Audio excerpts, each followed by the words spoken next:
sauce. sustain. I forgot how good it is. You did? Yeah. I forgot how nice it feels. You got it? I thought you got the I got cleanser. Yeah, and then I got raw sauce too. But like just a little baby. Yeah, I bought that one to begin with. The small one.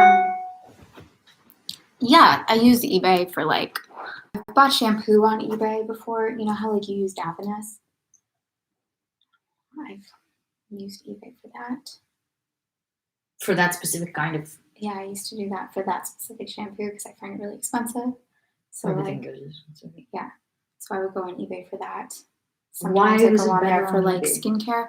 I don't know exactly why. It's just you can find really good prices on there if you're lucky. And so So what were you saying about eBay? Oh yeah, Coffee? just that I'm out of coffee, and I found some pods on eBay that I was like, that's a great deal. It's like 80 pods for $30. You know, that's about what you pay anyway. I don't know why I'm like. Why? I like the Pete's coffee pods. But that's like a new thing because you used to do Nespresso for 100 years. Yeah, I know. Also, what are we doing with all those coffee pods? I don't know. That's your responsibility. That's mine.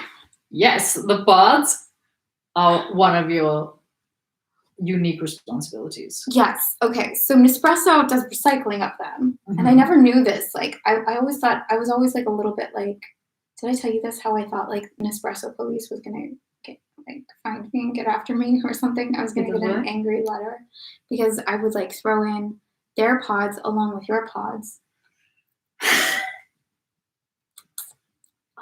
Yeah.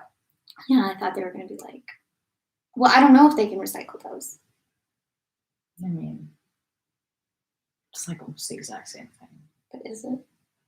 Because theirs are aluminum and yours are plastic. The outside things are aluminum? Yeah. I've never noticed that. I've used Nespresso so many times. Really? Yeah. Anyway, the metal and the plastic, at least in our thing, goes in the same bin. That's true. I just don't. I always like imagine things to be very like complicated and that they have like a process. They have like these machines that will only process it. So I always thought that like I was shipping them into Nespresso and I wasn't even sure if they were like willing to accept it anyway.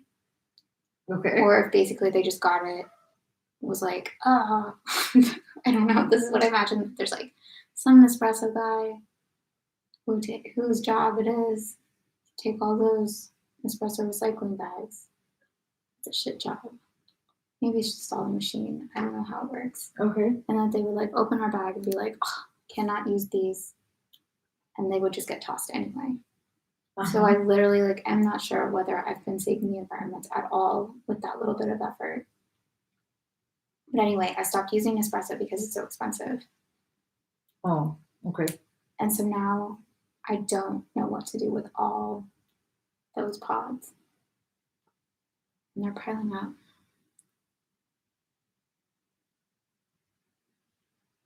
I mean, we can look for other ways to recycle them.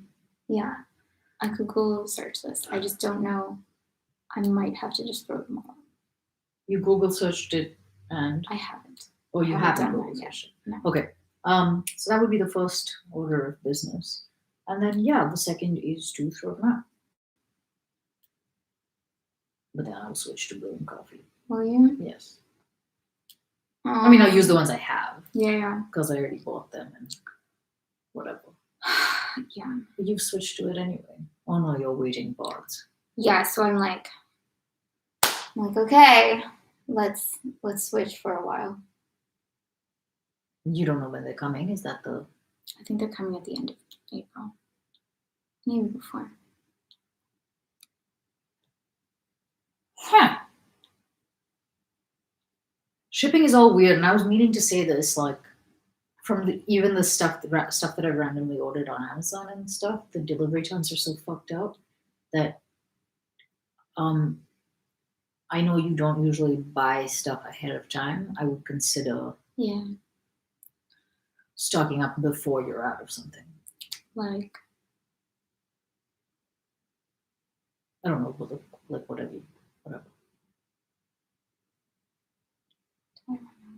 yeah, that's good advice. The toilet paper, for example. I think I got some toilet paper. I think it's coming. Okay. I think it's coming. Cool. I got an Amazon Fresh delivery. Oh, you did. There you go. I think I scored some toilet paper. What do you think? I'm like, I kind of have a suspicion that they're going to be like, we were all out. None for you.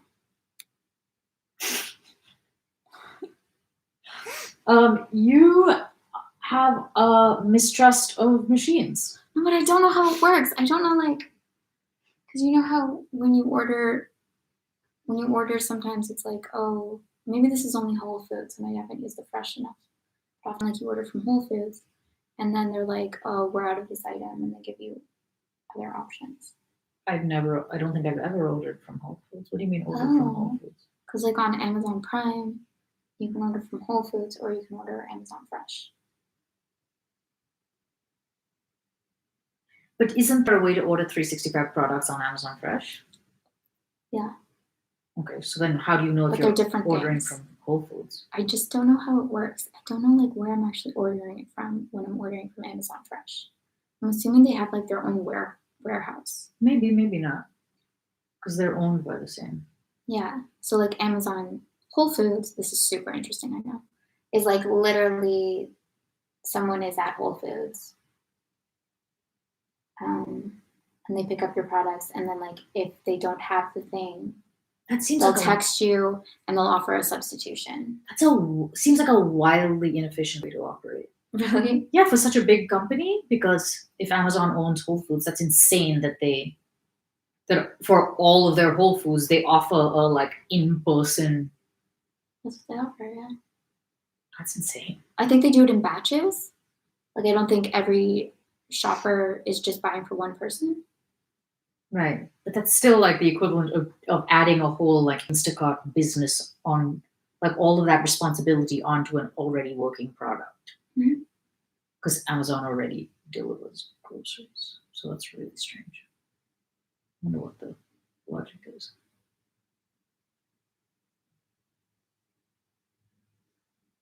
Like how it makes sense from a business perspective.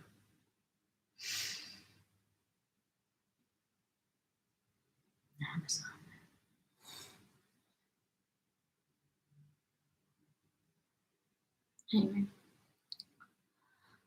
Anyway, yeah. So the fact that I was like able to purchase toilet paper, I was like, no, but it can't be true, can it?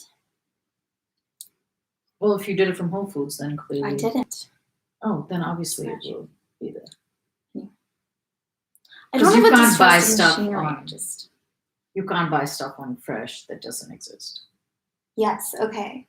So that's the thing. But I'm like, really? Yeah. Because I also like ordered this Wednesday, so it was like so far in advance. I was like, how did they know that?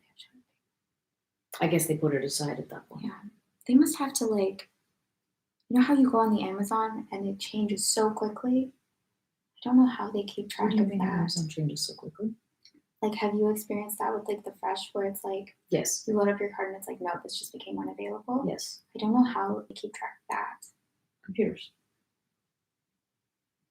It's not an abacus, and it's not someone walking around, I don't think. No, it's not. I don't think so. I think it's computers. I think computers are how most people do everything.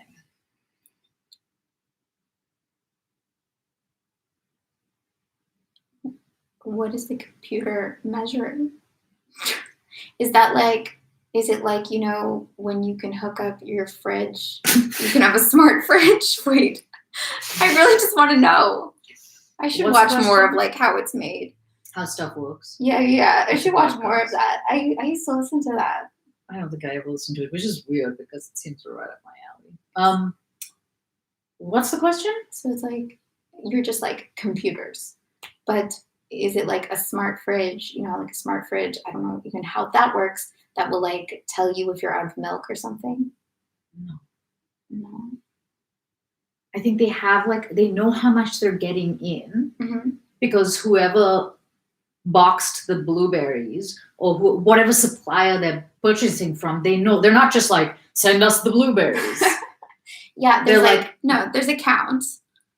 So I probably like there's a margin of error that they build into the equations, Yeah. but they know how many blueberries they have coming, and then there's an online, like they have a linked network, I imagine, and so every time there's an order, it takes one out of the inventory, so the number then keeps changing depending on how many people buy the thing. That's a powerful computer. That's like that's every computer. That's like the internet. That's what a network is. You're right, but when I think about like the number of people that like constantly are like buying, that's a powerful computer. And how often are they getting things in? I think all of that, like, I don't know about the supply chain stuff, and that probably varies.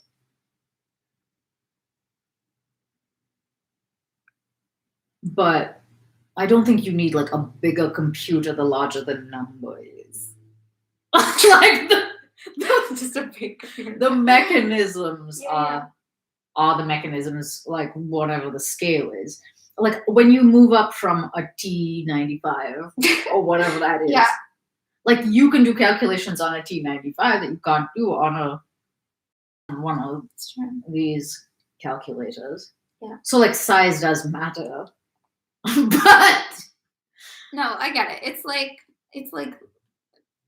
when you think about how the stock market is all done on computers and the amount of trading that gets done every day. Just the speed of that, like the amount of information it's constantly taking in. I guess every computer is doing that when it comes to like. Is every computer doing that? What?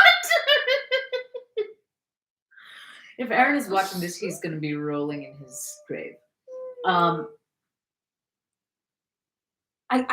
more thinking about like the network activity. That's what's the So things require more like processing power. So your computer, because I have one of those like really thin ones, can handle more than my computer. Yeah. So it's not wrong that something has to be bigger for it to be more. For there to be more, for it to handle more information. Computer scientists, you did good. Yeah. Yeah. You know, Aaron used to take computers apart and put them back together when he was like a kid.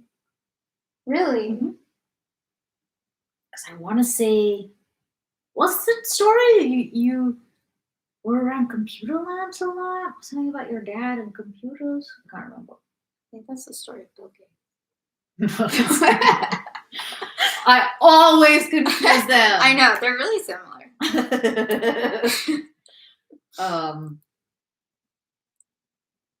Yeah, he used to tool around in computer labs a lot when he was a kid. So at some point, but I don't know why he was there for some reason that wasn't just like. So he like built computers. I don't understand people like that. This goes back to that Zen thing. A little bit. Mistrust in machines, but you don't have that so much. Mistrust in machines? Yeah. That doesn't mean that I like would. I don't know. There's some kind of like.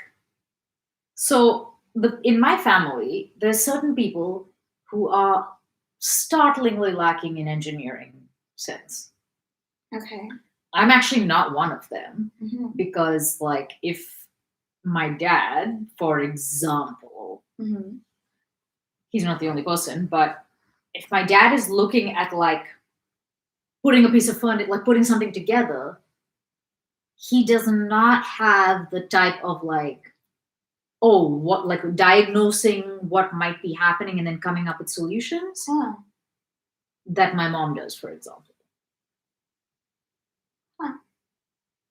So that's surprising. Why? I I thought your dad would be good at that. What? Yeah. No, he's a most theoretical person. Okay. This one time, Aditi, my sister, was getting something like hanged. Hanged? What is it called when it's a picture? It's hung. Okay. It is, right? Yes. It's always hung unless it's a person. And then it's hanged.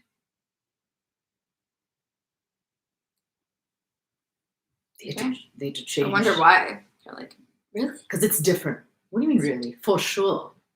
For sure. Hung. I don't know. I feel like I've heard hung in the past tense. Yes, a lot of people say it, but it's not accurate. Okay. You're not supposed to. Yeah. And it's not one of those like archaic, like you can't end a sentence with a fucking preposition, whatever the hell. It's not one of those archaic grammar rules that no one follows. But a lot of people mess it up. I've heard people on the news mess it up. Which, that seems like a little bit like, get yourself together. Anyway, what happened was, in New York, my sister got a task rabbit to help hang a very large mirror. Person. No.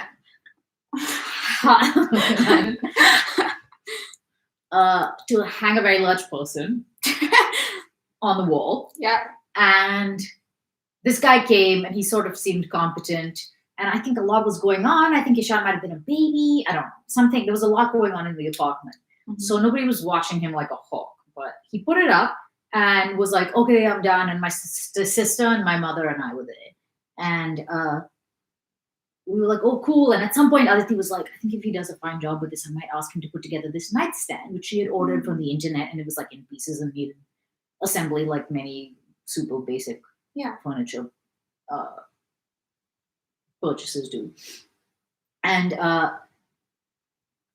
so he completed that. And she was like, great. Could you also do this other thing? And he was like, yeah, sure. And like I passed by him maybe once and was like, that looks weird. But then when he was like, okay, finished, the three of us like walked up to it and we're all like, it was like the evil twin, like a fucked up, the most fucked up nightstand you could ever imagine. I almost thought he was punking us because I was like the drawer was not like, it was not fitted. It was like hanging out. And then one of the panels was back to front. It was all kinds of fucked up. And we were like, nobody knew what to say. So there was just this deafening silence. And my sister and my mom and I are all like the kind of people that are sort of competent with stuff like this. So we were like not able to understand how this could have come to pass, like how he was like ready, like as opposed to coming and being like, guys, I think maybe I've screwed up. Was he aware that he'd screwed it up? It didn't seem that way. That's what I'm saying. He was like, all right, I'm finished. And we like came over and we're like, what the fuck is that? It was so deeply screwed up. Aditi wrote to TaskRabbit. Yeah. Being like, guys, I can't pay for this. Like you have to. And so we took pictures and I had to write a description of like what was the problem with the outcome. And it was like this long of a paragraph. Being like, this is back to front. There's something going closed. The left leg is longer than the right leg. And there was this deafening silence. And Aditi was like, I think that there might be, I'm not sure this is got assembled right.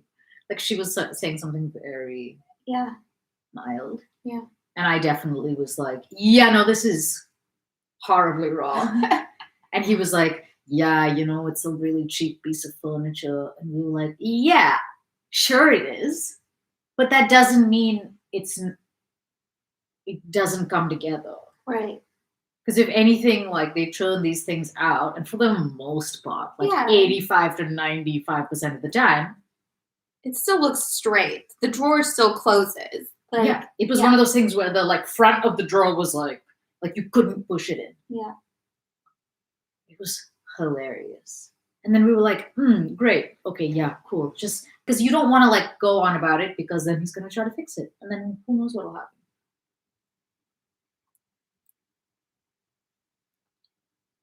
He should have fixed it. Anybody who built that is not going to be able to fix it. Like anybody who was responsible for what happened there.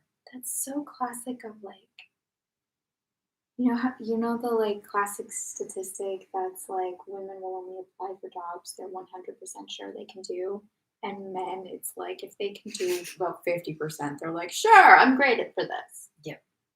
That classic thing, because I'm assuming that like the reason your sister asked is because like on his task graph it was like assemble furniture. Sure. Yeah. And it's not hard. It's just, it was that we were busy. It's not that we were like, oh, we don't know how to do this. Yeah. Obviously. It's just like he's there. Yes. Oh, there's this other thing. Why don't we get him to do that? Yeah, because it's to simplify life. And instead it was like, it was like a ghoul night. Like it was like a Halloween night. I can't believe he was just like, no, I did the job. I mean, we didn't go back and forth a ton because we weren't like, you didn't do the job, because Aditi, I think pretty quickly, and I like would have done the same thing, didn't express like great satisfaction, but we were like, we're not taking this up with him. Just take it up with him. I don't know what I would do. I definitely see, like, if I was in that position, I would not be like, okay, I'm done. I would be like in tears. Like, I really would. I'd be like, I'm sorry, I tried. I don't know what's wrong. Or I would maybe just like jump out the window because I was so ashamed. That's probably what I would do. Me too. Yeah. I would have bought another nightstand and been like, okay, so I fucked this up. But there's another one arriving in a week. I'm sorry. Yeah. Something like that. Like I would preemptively have. Maybe I would be at it for like hours where they would be kind of concerned because I had been in there a really long time. Mm-hmm. And I would be like taking it apart and trying to reassemble it and taking it apart and trying to reassemble. But because it's those inexpensive things, like once you put the screw and you open it and the thread's gone and shit. So like, not the thread, but is it called the thread? Thread. Yeah.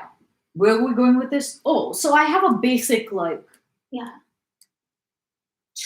basic troubleshooting if it's physical. If I can like see I think I'd have a better luck fixing a watch or feel more confidence in opening like a watch that was not working and trying to like assess the situation more than a computer, because I don't know what any of the pieces in a computer are or what they do, whereas in an old school watch, not that old school, but in like a mechanical watch, they're physical mechanisms that can be observed. You can see it doing its thing, whereas a computer part, you can't. You kind of have to take it on faith that it's doing what it's, or that it is what it something seems like. Because even if a watch is stopped, you can kind of like futz with mechanical things, and electrical engineering and mechanical engineering are two wildly different things, I feel like. I remember trying to create, this is again the physics conversation, but do you remember like having to create a circuit with batteries? I hated, that was like my least favorite module ever. Batteries, no. Yeah, I kind of don't know what that is. I remember babysitting this kid who literally had a game. It was like fun, like a fun toy that was you create your own battery circuit. I mean, that sounds fun. He was a 6-year-old kid.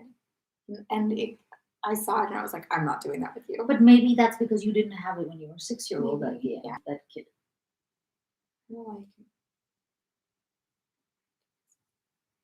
but yeah, I wonder about this with like people who can do computers, and to a certain extent, I think it's like cars as well. I think they're kind of the same thing, and I always wonder if like people understand like this goes there, like people just understand like the pieces and what's needed without necessarily understanding like the science behind it. Well, I think or whether they know the science behind it too. I think those people are more like mechanical, like people who, I think it depends on what your ability is. because I think there are people who do understand things spatially and mechanically. Yeah. And that's not the same as understanding what is going on in a place where you can't see it. Right. Yeah, because I think if I approached computer building from a place of like recipe making, kind of, or actually, IKEA furniture is a great example because you get little instructions and you're just like, put this there. I think I could build a computer. Well, if the instructions were clear, I'm sure you could. And I know those instructions exist online. I'm pretty sure I can do that. But if you were like, if I needed something where like I if I got into the science of it and I had to like search around for like the effect, I guess. You know what I mean? I think it's maybe a Then matter that of would be- electrical versus Yeah. mechanical. I think. That being said, I haven't the faintest idea how one builds a bridge. I'm serious. Like looking at, like the Brooklyn Bridge or whatever, over true. large things of water, Yeah. or a tunnel. Like, how the fuck do you go about building the Lincoln Tunnel? I can't. I always think about that with subway systems. That I can almost understand more because there's not water involved. Oh, okay. But no, bridges are. I'm assuming Bridges really complicated. there's got to be more of this. I actually wait. What is this class that I took? Oh my god, I forgot about this class. I ever ago took a class on construction. What? What was this? Was this like college? I had to learn how to build a house. What? Yeah. And I had to learn like all about cement and how to build a foundation. What? Yeah. What the hell was the It context was of this? the worst class I ever took. I hated it so much. I just did not understand it. And obviously most of it is like I blocked it out of my memory. Why were you in a class like that?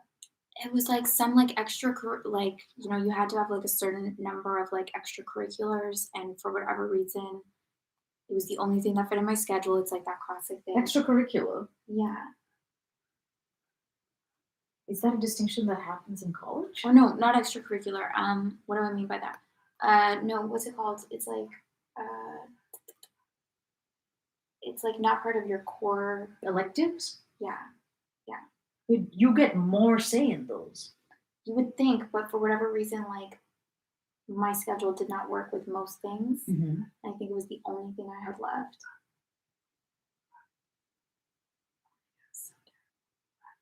That's one of the strangest scenarios I can imagine. Yeah, you had to learn like like I had to make a foundation. And like all about the beams. What beams? I want to know how to build a house. So This I would underneath really this wanna know, house, actually. I'm sure there's like you have to dig into the ground when you're building a house. There is a foundation, that's correct.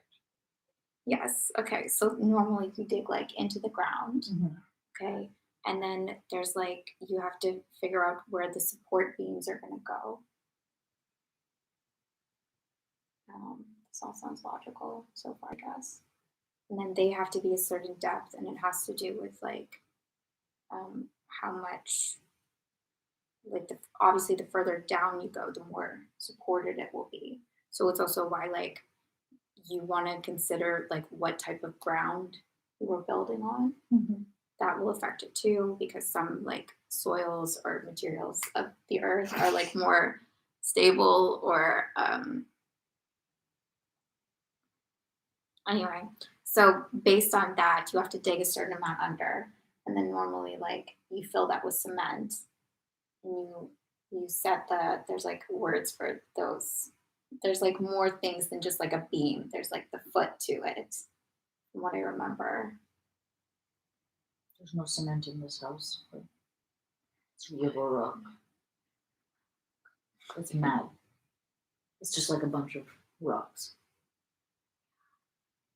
I just remember there was so much about the foundation. And then, oh my God, we actually had to like, what we had to do, we had to like come up with, oh, this is giving me anxiety just thinking about it. We had to come up with a plan for a house What do you and like budget it. What do you mean a plan? Like, I'm sure for like anyone who one day dreams of building a house, this was the perfect class for them. So like we had to come up with a blueprint. We had to get like, like the special architect pencils and the grids and like plan it out on all the different like levels. And then we also had to have like a business, like, so you know how to draw blueprints? I guess I did at one point, yeah. What the? What? That's crazy. I'm really funny that it came out of nowhere. I know, I totally. Wait, I know that I had to do this. And it's funny, like thinking about it now, I'm like, oh yeah, I probably could have, if I had had like a different context for it, I could have created interest for it. At the time, I was just furious at the course.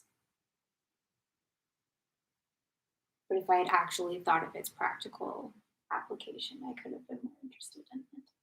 We had some like health class in high school that took 5 seconds. I think it was just one like trimester or semester or however. Yeah, one trimester, and we had to do all these stupid, like I think it was their attempt at home ec, but it was called health, and we had to like go through house listings, and I remember people being like, "No, I don't like this one. I want this other one." And I remember being like, "Let's buy the cheapest, just like rent the cheapest house. You don't have to live there." Right. Like it was like find a home, like find an apartment, whatever it was. Yeah. And I literally just went through the newspaper and I was like, that one's the cheapest. I don't remember. I was like, you don't actually have to live there. So what do you care how nice your fake really house seriously. is? Yes. Yeah, they were like, I like this one better. I like that one. This one has a good and this one has more. And I was like, you're not even gonna go see it. Yeah. This is not a real thing. Oh.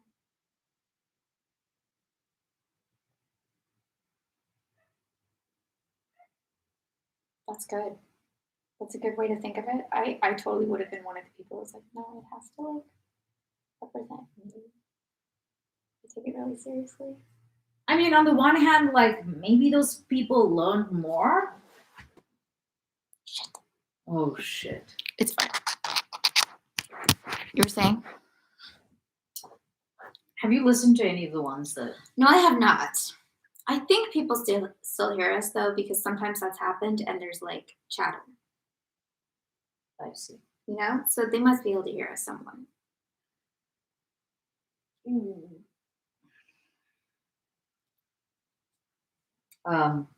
What the fuck were we talking about? Maybe they learn more out of the process.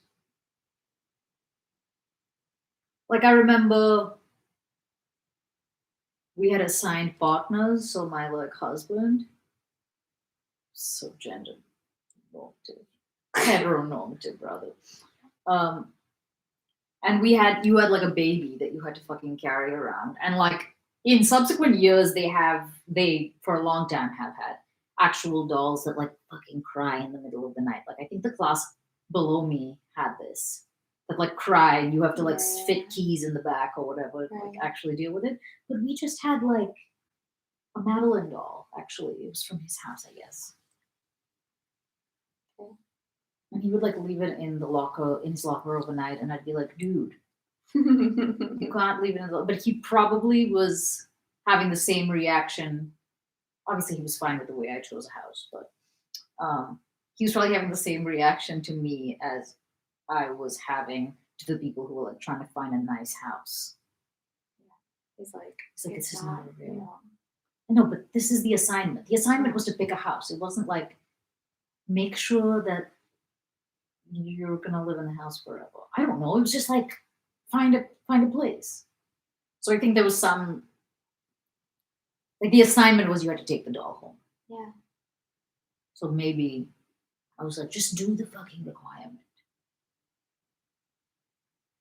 Don't leave our baby in the locker overnight. Also, Did you name the baby? I can't remember. He was an adorable kid, and my mom still asks about him.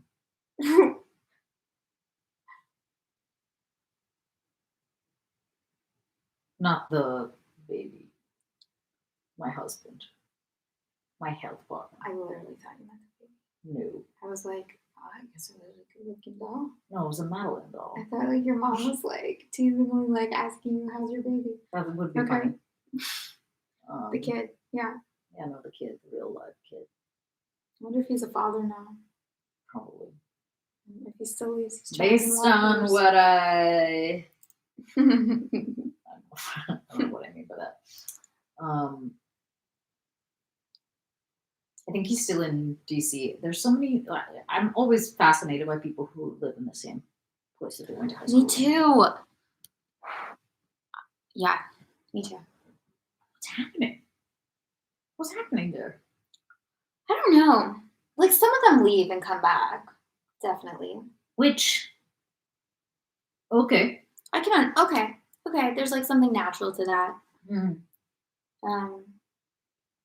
But yeah, I am amazed at the number of people that live like in the same neighborhood. Actually, one of my like numerous online dating red flags. Yeah. Is people who are like, yeah, I'm from here, and then at some point I usually am like, just like, been here this whole time? Or, like, yeah, I love it. From LA? Yeah. Okay, so this is like something too. I guess you Not because it's LA. No. But like I guess I give more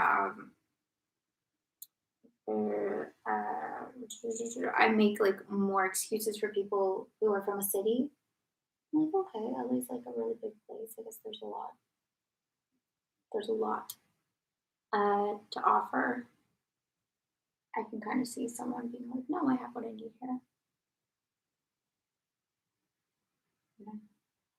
You think like Because it's not about whether you can, at least, I don't know. There's a couple of different implications. yeah. How many times have you put on lip I know. balm since you started this? It's a nervous habit. Is it? Because I'm like, Ishan has been wielding this large chapstick and putting it on people, including me. I'm like, ugh. I'm in the camera. touch your face. Me? No, not you. Sorry, I was talking to myself. Don't touch your face. I keep forgetting what we're talking about, which means I need a nap. A nap? I mean, what? This is the third time I've forgotten what we're talking I about. need a nap. Okay. We were talking about. This is such an irresponsible live stream. I know. Wait, This is what happens when no one steals the shit. Wait. Hometowns. Yes, we just got it at the same time. Yes, not ever leaving your place of birth. Yes. So one of the things is like, oh, to what extent are you willing to travel to? Okay, three tiers. Okay. One is, do you have needs that are beyond small towns? Mm-hmm. Cultural needs or exposure, I don't know, whatever. Mm-hmm. Then the second is, are you willing to travel and do something slightly scary, which moving and going to new places always can be, in order to fulfill those things? Or do you sort of get frozen in fear, even if you do have those needs, assuming that you do, right? And then the third one is, even if your needs are being met somewhere, and this is why for me it's a very basic thing. What does it mean about you if you like it says what you think about what life is about, which is either fulfilling your needs and, oh, if my needs are being met, then I will remain. Or if you are the kind of person who explores the world because you're curious and because you Yeah. can. So someone who stays at home is not curious. To a certain extent, I sort of believe that. Yeah. Because while traveling is and moving is cost prohibitive, and that is certainly a huge feature of people's lives, like I understand why you would stay where your parents were if you have a kid and you didn't have any, like, being somewhere where your parents could take care of your kid while you work or whatever the thing is. I get that there are all these other reasons that you would, like economic reasons that you would stay, but it just feels like more and more we live in a world where that you can explore if that's something that matters to you. Yeah. So unless it's, again, like depending on the person's like background and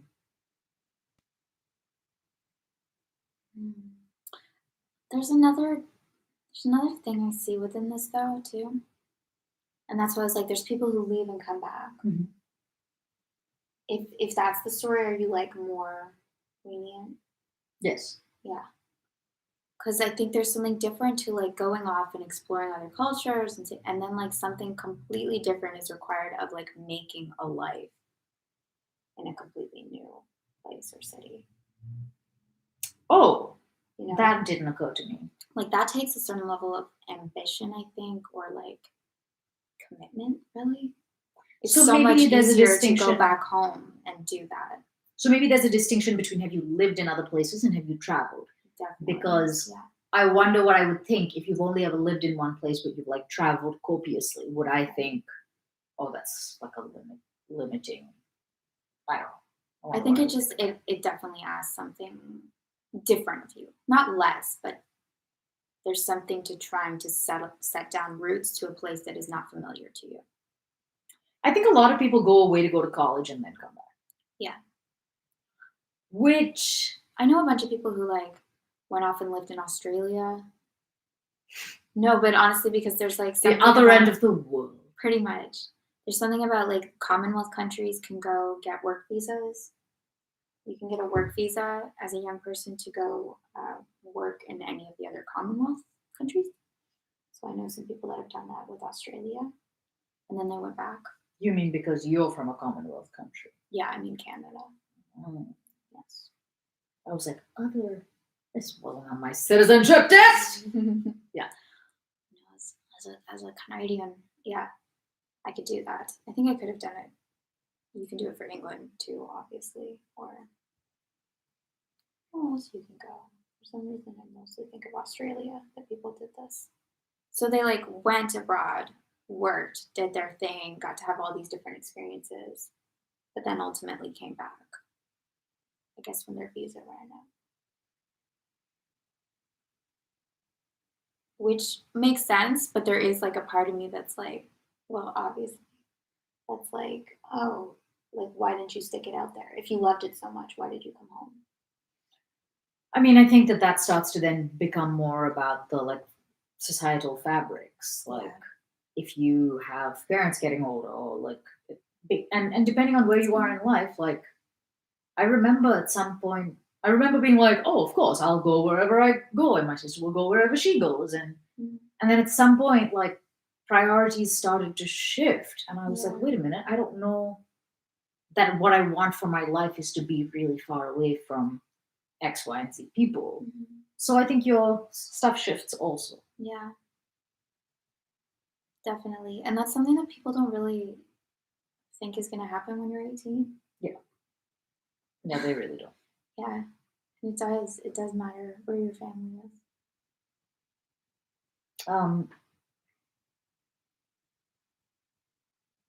Yeah, so I when I think people have moved back, I sort of, I think partly I think like, oh, I wonder if it's because the parts that are still their families or their groups that are still there.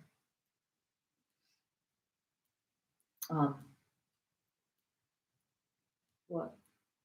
I'm just thinking still about my high school friends who are that like. I looked over and you were like, I think so.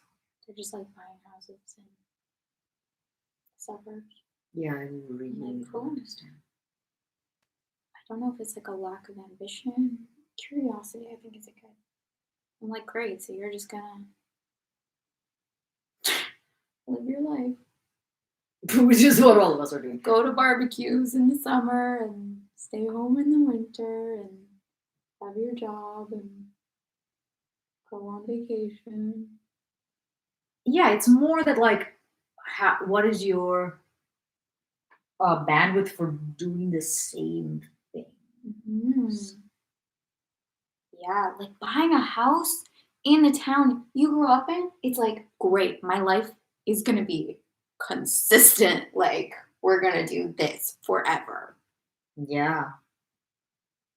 I remember I did a show in DC, and there was this like, which is where I went to high school, and so I did go back to the area that I was in high school for a job, Mhm. and I was there temporarily and had an apartment, so it was like I wasn't staying with my folks or anything, and it was in town, so there was like it was like as different as I think it gets if it's the same place, Yeah. because I was like drinking age, and so I like could go out and do certain things, or like go see music, or like Mhm. walk or not have a car, which I guess is like a non-suburban life.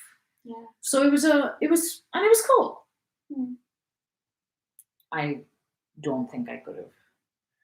That's I think in part like one of the reasons to choose acting is because you're like you have to do the same thing very much. So Although sometimes. yes. But when you do it, you're not thinking of that. Well, I mean, that's the reason When you that I start was like, I will not stay on the show for more than like 5 years, because that was never part of the plan to do the same thing for 25 years. So I really wonder what it would have to be as an acting job, what it would have to be for me to be okay with that. Because there's people who spent fucking 50 years on Sesame Street and 26 years on Days of Our Lives or whatever. I don't know. Well, various jobs. I don't know. I know I could not do that, actually. It's not that I don't think. I'd be so miserable unless I was doing something completely different and super rewarding simultaneously. Yeah, I'm not sure. Like the same role for year after year after year after It year. depends on the role, I guess, too. If it was the same role, but like the character got to do like vastly different things season to season. But like, can you Maybe. think of any show that's like that? Where you're Like, like for some reason, I was thinking about Seinfeld, and I was like, but the show is like interesting enough, I think, that I would be like, okay, cool. What's happening this episode? right, but how long does that? Okay, cool. What's happening in this episode? Cool. I'm not sure. Yeah. For some reason, I was thinking of Jerry Seinfeld, and I'm like, he just does Jerry Seinfeld too. Like, he's not even playing a character. So he's just being Jerry Seinfeld for how long was it? Huh? Eons. Yeah. It's a lot of Jerry Seinfeld. He's just being himself, doing like the straight man thing, being like, Kramer! That's pretty much all he does every episode.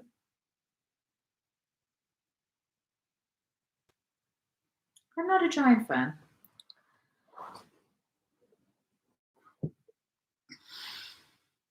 Of Seinfeld, the TV show. I watched a lot of it as a kid. It was very risque of me. Was it? Because there was sex in Seinfeld. Was there? Yeah. Like, it wasn't like Sex in the City sex, but there was, like, Jerry would have, and Jerry always had so many girls, too. And I was like, what's going on? What's going on is that we produce the show. So many girlfriends. No. So many girlfriends. Whatever. I guess he's a successful comedian. Even George. the number of attractive women that George dated, I don't know, He's super hot. super hot. Like, what a personality. You know? What a build. Although that personality type is like my preferred relationship. Because like you're hearing what's going on. Yeah, totally. That's true. So you're like, what the fuck? But it's also like, oh, now I know. But preferably you'd spend less time being like, what the fuck? Anyway, but yeah, because there was like all this implied sex. My parents were always like, and by that I mean like it would be like morning after or I was gonna say, I just have this picture of like sitcom sex being like two people in bed with the covers like here, and they're like, oh, because the door's open. Like that to me, that's like sex on a sitcom. Yeah. Because I don't know, I have such a distinct, such a specific scene in my head. Yeah. And you're like, this is my roommate so and so. I don't know. And there's like a lot of shame. And so so to you, like that's not really sex. Like there's nothing weird about watching that? Is that what you mean? I mean, I wasn't looking at it as a kid, so I'm not able to connect to whatever that like feeling of like, whoa. So maybe if I was a kid, I would have. Yeah. When I noticed it, I was just like, oh, okay. I wasn't like, this isn't wrong. Like, no, it's just like whenever my parents would walk in, we were watching anything that had anything to do with sex. Like, what are you watching? Really? Yeah. But not like violence? Or you know like what? It's like that? really hard to avoid like any mention of sex on television. It's really difficult. Well, that's kind of what I mean. Like, it's not like we were watching it being like, yeah, we want it for the sex. Like that's not what was going on. We were like, we thought the stories were funny. I guess because of what you said, it's really hard to like watch any kind of remotely like a show that's not for children. Yeah. And not encounter because of that. I guess to me, like sitcom sex was like. Right. Yeah, it's kind of run of the mill every day. Yeah, so that's the least amount of sex that you can get in a show about if it's for adults. Right? Yeah, I guess so. Yeah. Like even The Simpsons has it in there. Right? I mean, The Simpsons is way more risky. On like all kinds of levels, I feel like. What did we read? Yeah. Right. We read 7:30. Okay. Yeah. Okay, let's get serious. We read Natasha. Oh yeah. Natasha was sick with heartache or maybe something else. We're not sure. No, there is no such thing as anything else. There's no such thing as illness. Yeah. There's no such thing as medical illness. Yeah, pretty much. Her chi was off. She just needed to go like this.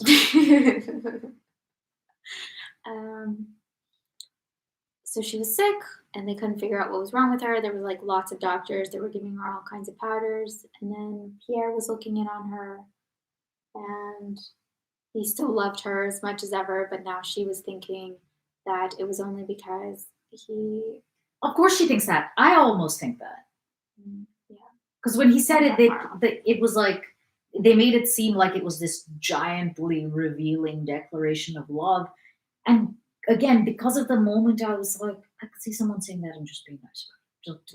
Just in a way that's like, you are the greatest. And anyone who's a fool, would be a fool not to, you know what I mean? Like that's, it seemed like it could so easily be that I don't think it's oblivious at all for her to not have taken it seriously. Yeah. Even like when Pierre said it, he didn't know he felt that way about her. Is that true though? Isn't that what it said? It's like, oh, what did I just say? I think that's how he is about everything. Yeah, that's true. So many of them are like that, where they're like, "What did I do? What did I say? I think it's How is this happening to me?" I think it's in part because of the like cultural thing about it's not possible to know anything. Mhm. So they definitely don't know themselves. Yeah, so they're just like, oh, Mhm. this seems to look good. Or at least that's the way he's telling it. I don't know. But then, like, that to me, then the shame makes no sense. I guess it makes sense. So if they're just like, "Ooh," acting spontaneously, shaming oneself is like, I don't think everyone is acting spontaneously. I think it's just like an unexamined mm, internal world. yeah. Or like that the mechanisms of that something's unexamined about it. Isn't Pierre supposed to have been examining himself this whole time? Usually. Okay. That's what you're supposed to do as a Freemason. It is, but it's also a lot about Jesus. So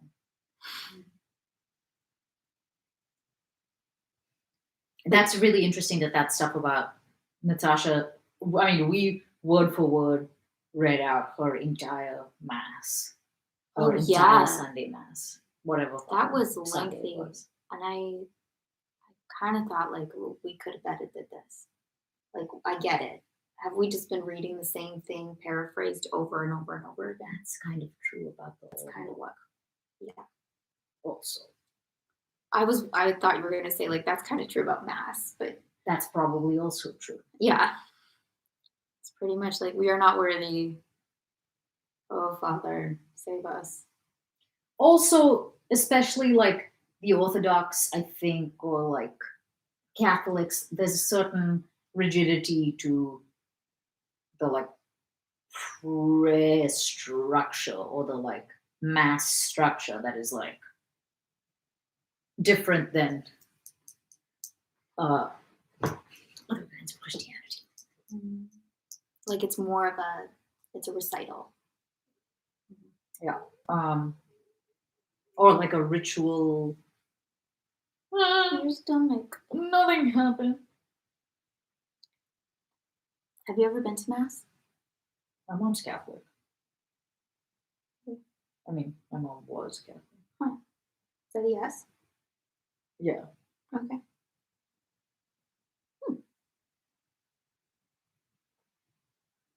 But my mom is like an unhappy Catholic, meaning she's a lapsed Catholic, meaning she's not into Catholicism. Yeah. We're at book 9, chapter 19. From the day when Pierre, after leaving the Rostovs with Natasha's grateful look fresh in his mind, had gazed at the comet that seemed to be fixed in the sky and felt that something new was appearing on his own horizon, from that day the problem of the vanity and uselessness of all earthly things, that had incessantly tormented him, no longer presented itself. That terrible question, why, wherefore, which had come to him amid every occupation, was now replaced not by another question or by a reply to the former question, but by her image. When he listened to or himself took part in trivial conversations, when he read or heard of human baseness or folly, he was not horrified as formerly, and did not ask himself why men struggled so about these things when all is so transient and incomprehensible. But he remembered her as he had last seen her, and all his doubts vanished, not because she had answered the questions that had haunted him, but because his conception of her transferred him instantly to another, a brighter realm of spiritual activity in which no one could be justified or guilty, a realm of beauty and love, which was worth living for. Whatever worldly baseness presented itself to him, he said to himself, well, supposing NN swindled the country and the Tsar, and the country and the Tsar confer honors upon him, what does that matter? She smiled at me yesterday and asked me to come again, and I love her, and no one will ever know it. And his soul felt calm and peaceful. Pierre still went into society, drank as much, and led the same idle and dissipated life, because besides the hours he spent at the Rostovs, there were other hours he had to spend somehow, and the habits and acquaintances he had made in Moscow formed a current that bore him along irresistibly. But latterly, when more and more disquieting reports came from the seat of war and Natasha's health began to improve, and she no longer aroused in him the former feeling of careful pity, an ever increasing restlessness, which he could not explain, took possession of him. He felt that the condition he was in could not continue long. Which he could not explain. No kidding, because no one can explain anything about anything, not even you. It's just there. Yeah. That a catastrophe was coming, which would change his whole life, and he impatiently sought everywhere for signs of that approaching catastrophe. One of his brother Masons had revealed to Pierre the following prophecy concerning Napoleon, drawn from the Revelation of St. John. Oh, God. In chapter 13, verse 18 of the Apocalypse, it is said, Here is wisdom. Let him that hath understanding count the number of the beast. For it is the number of a man, and his number is 666. Right. Oh my goodness, what are we getting into? Okay. And in the fifth verse of the same chapter, and there was given unto him a mouth speaking great things and blasphemies, and power was given unto him to continue 42 months. The French alphabet, written out with the same numerical values as the Hebrew, in which the first 9 letters denote units and the others tens, will have the following significance. Wait, what? How do I read this?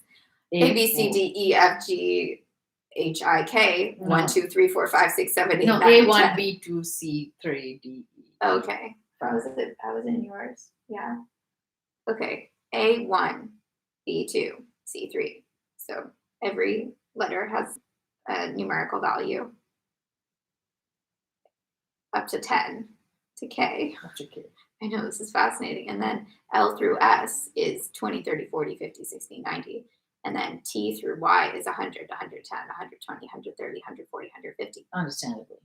And then Z is 160. Right.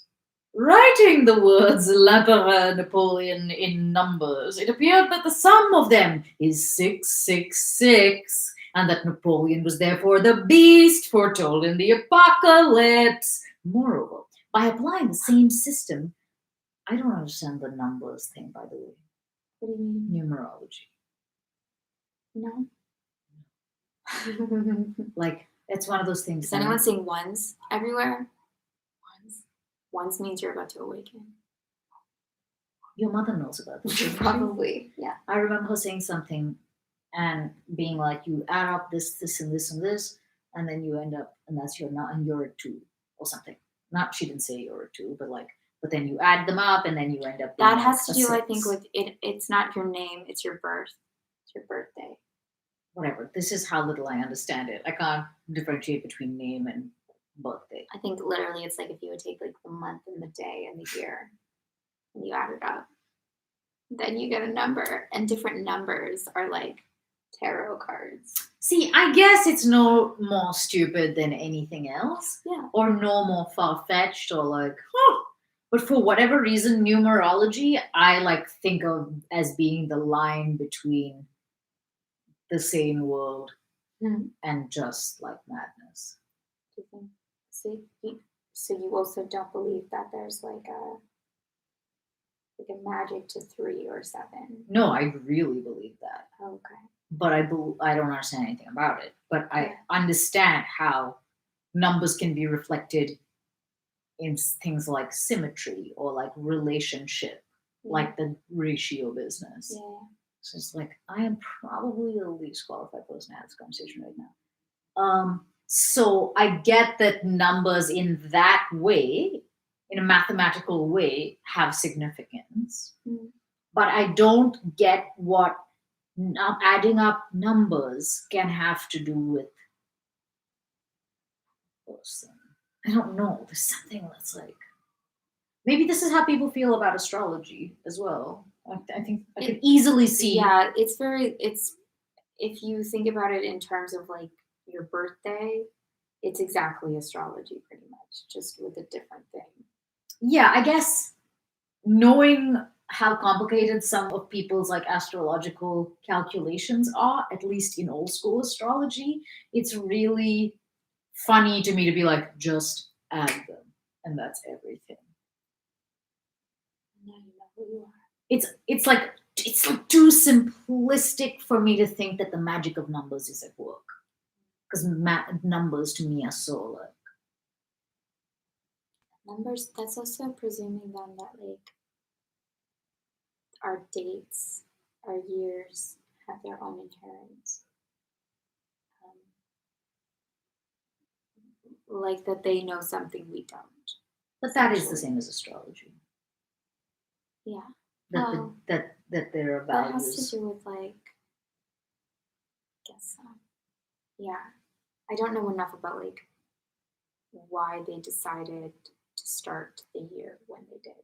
That's what I'm saying about it. Because if you're adding up for birthday, You mean the Roman? yeah, like the reason that it's 2020.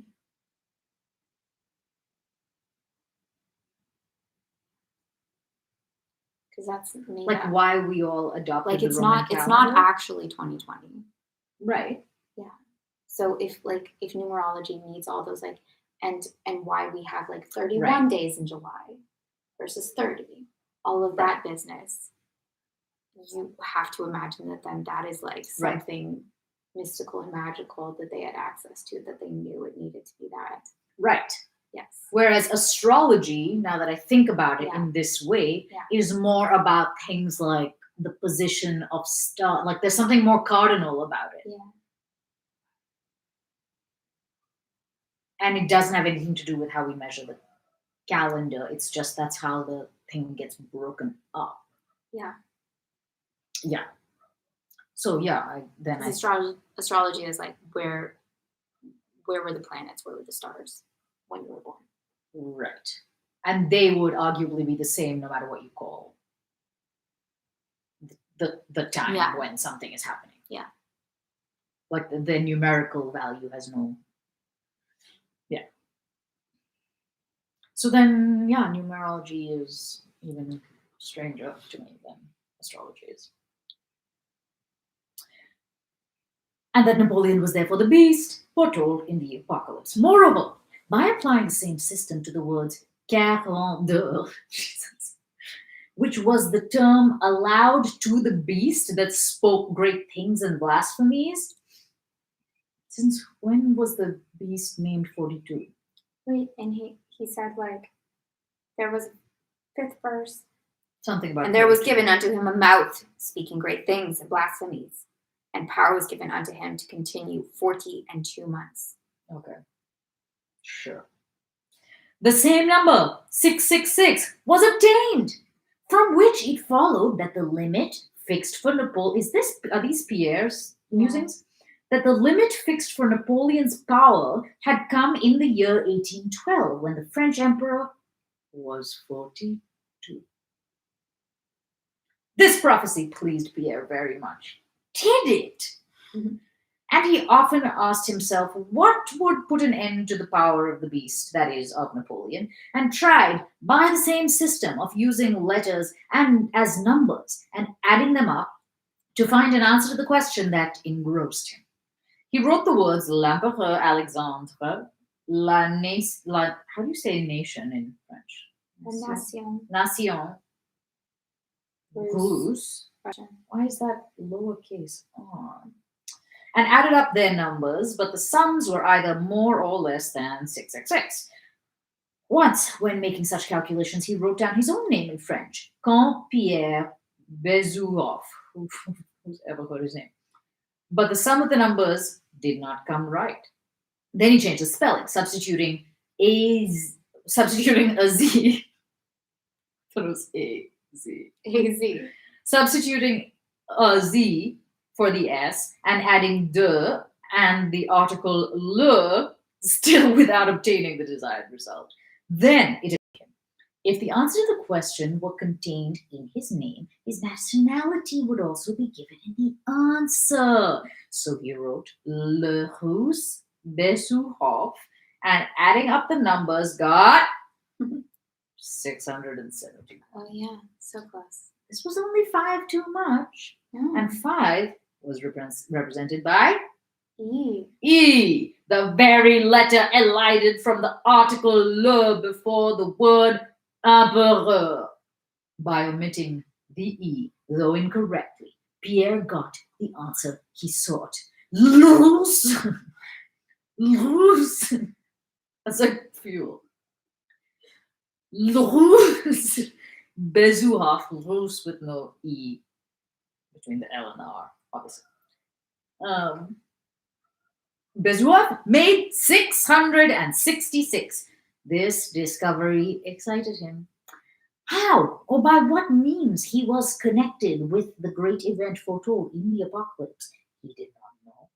But he did not doubt that connection for a moment. His love for Natasha, Antichrist, Napoleon, the invasion, the comet, 666, l'Empereur Napoleon, and Le Russe Bezukhov. All this had to mature and culminate to lift him out of that spellbound petty sphere of Moscow habits in which he felt himself held captive and lead him to a great achievement and great happiness. I feel like everyone's lost their marbles. Yeah. Yeah. Was Pierre always this insane? I think he was that gullible. Okay. Although he was always like one to speak his own mind. That's what I thought. So in 1806. Or was like in 1806 he just spouting other people's thoughts too? No one knows. There's no explanation. That makes me you know when the people are like working and they're like furiously like working away in their study and you assume they're doing really important work. And I just picture Pierre like doing this. He's really large. Master is working and he's like doing the numbers. He's like, what is it? What is it? It's so important. Rose. Like his logic is so. He's like, yes, it's exactly like a l'empereur. Rose. And he's the same. I did read it like he was insane, though. I wondered. Yeah, I think he is insane. Like I think if you take stock of his emotional life right now, he hates his wife. He kind of sounds like a bit of a ghost.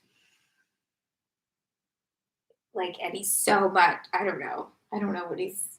Are you saying he's not well? I don't think he's well. I don't think he's in his right mind. You know what's what I'm just like eye rolly about? This whole thing that the way this started before it got weird with the numbers. He was like, nothing matters and everything was emptiness. It's like the exact same thing, Andrew. Yeah.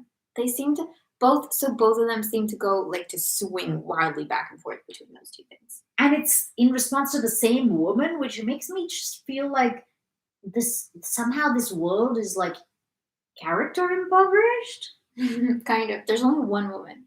There seems to be only one woman. There's one woman who's really great. And Denisov is in love with her, and Boris was in love with her, and yeah, Nicholas was in. Well, they're siblings, but you know what I'm also. Nicholas would be in love with her if he wasn't her brother. And Pierre is in love with her, and every character in the book. I'm just thinking this now. I think Natasha might be the first manic pixie dream girl. Totally. I bet you there's essays written about that on the internet. That's totally true. Yeah. She like inspires life in these guys. Like I was lost. Like I had no reason for living, and then like she's just so alive. But like they needed to get a life from before. Yeah, they kind of really do. Like in a way that isn't connected to another person. Yeah. Exactly. Because all of the things that matter to them that are not Natasha are all like it's like they're in fate. They're going through all these phases. Mm-hmm. And then there's maybe that's just that they have a sense of like the clouds parting and this is clarity. Oh, the government doesn't matter and this doesn't matter and that. All these are all distractions of my youth. But now, it's funny to think that like love in the way that it's often written about in books is a kind of mental illness. Mm. It's like a kind of a substitution, I guess. Substitution. Like actually feeling fulfilled in life. Yeah, I mean, I think then it's a condition that we all continue to suffer. Because I'm pretty sure that everyone believes that if you don't have romantic love in your life, and I'm not talking about love, I'm talking about love, that you are basically not alive.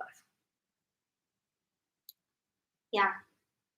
Like, I genuinely wondered, I suppose except for nuns and monks and stuff, but genuinely I was like, if someone were to, I'm asking for a friend, be like, yeah, I don't want to be involved with anyone ever again. Yeah. That would across the board be seen as a malfunction. Like not living your life, not experiencing fulfillment and hope, like you're getting your emotional tubes tied. Definitely. It would be like, oh, she's been so burned before. Yeah, it's broke. It's now broken. Yeah, it's something like, and maybe that's true, but I question it certainly. Well, then that makes me think of like, isn't that actually like how to have a successful partnership? Is like not needing the other person Yes. to make your life worthwhile. Yes. So in a way, like not actually needing the relationship, that's the best place to have a relationship. Yeah, because story-worthy loves are all like more about infatuation. Or more like, I love you because I'm gonna die without. Pretty much, yeah. I love you because like you're the only thing that makes this shitty world worth being in. Even the idea of like, oh, so and so makes me happy. I was thinking a lot about this the other day. That's like a potentially, it's not as a rule, I don't think, but it's a potentially really problematic concept because it means that the presence of this other human can be what your happiness becomes incumbent on. Is that the right way to say it? Yeah. And then you can't control that other human, right? Yeah. Well, which is why I think people get into your happiness. Which I think is why people get into fugly interactions in their relationships. Because if I need you to make me happy, then I have to control you. Like I have to try and control you so I can get my basic stuff done. Yeah. So whether it's manipulation or abuse or like just whatever kind of like magicking, because my survival, my like emotional survival is based on you doing what I need you to do. Yeah, it's why unconditional love might be a myth. I mean, it's probably true in non-romantic.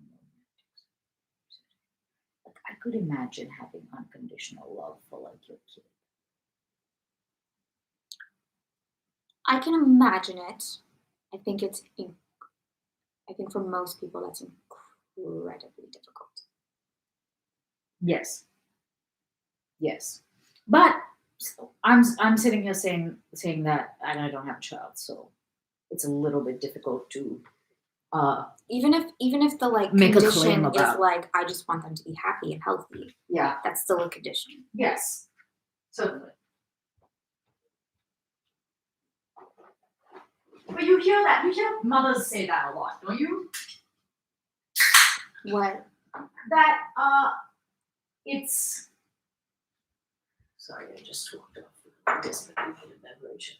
Desperately. That there's like a maternal love that is.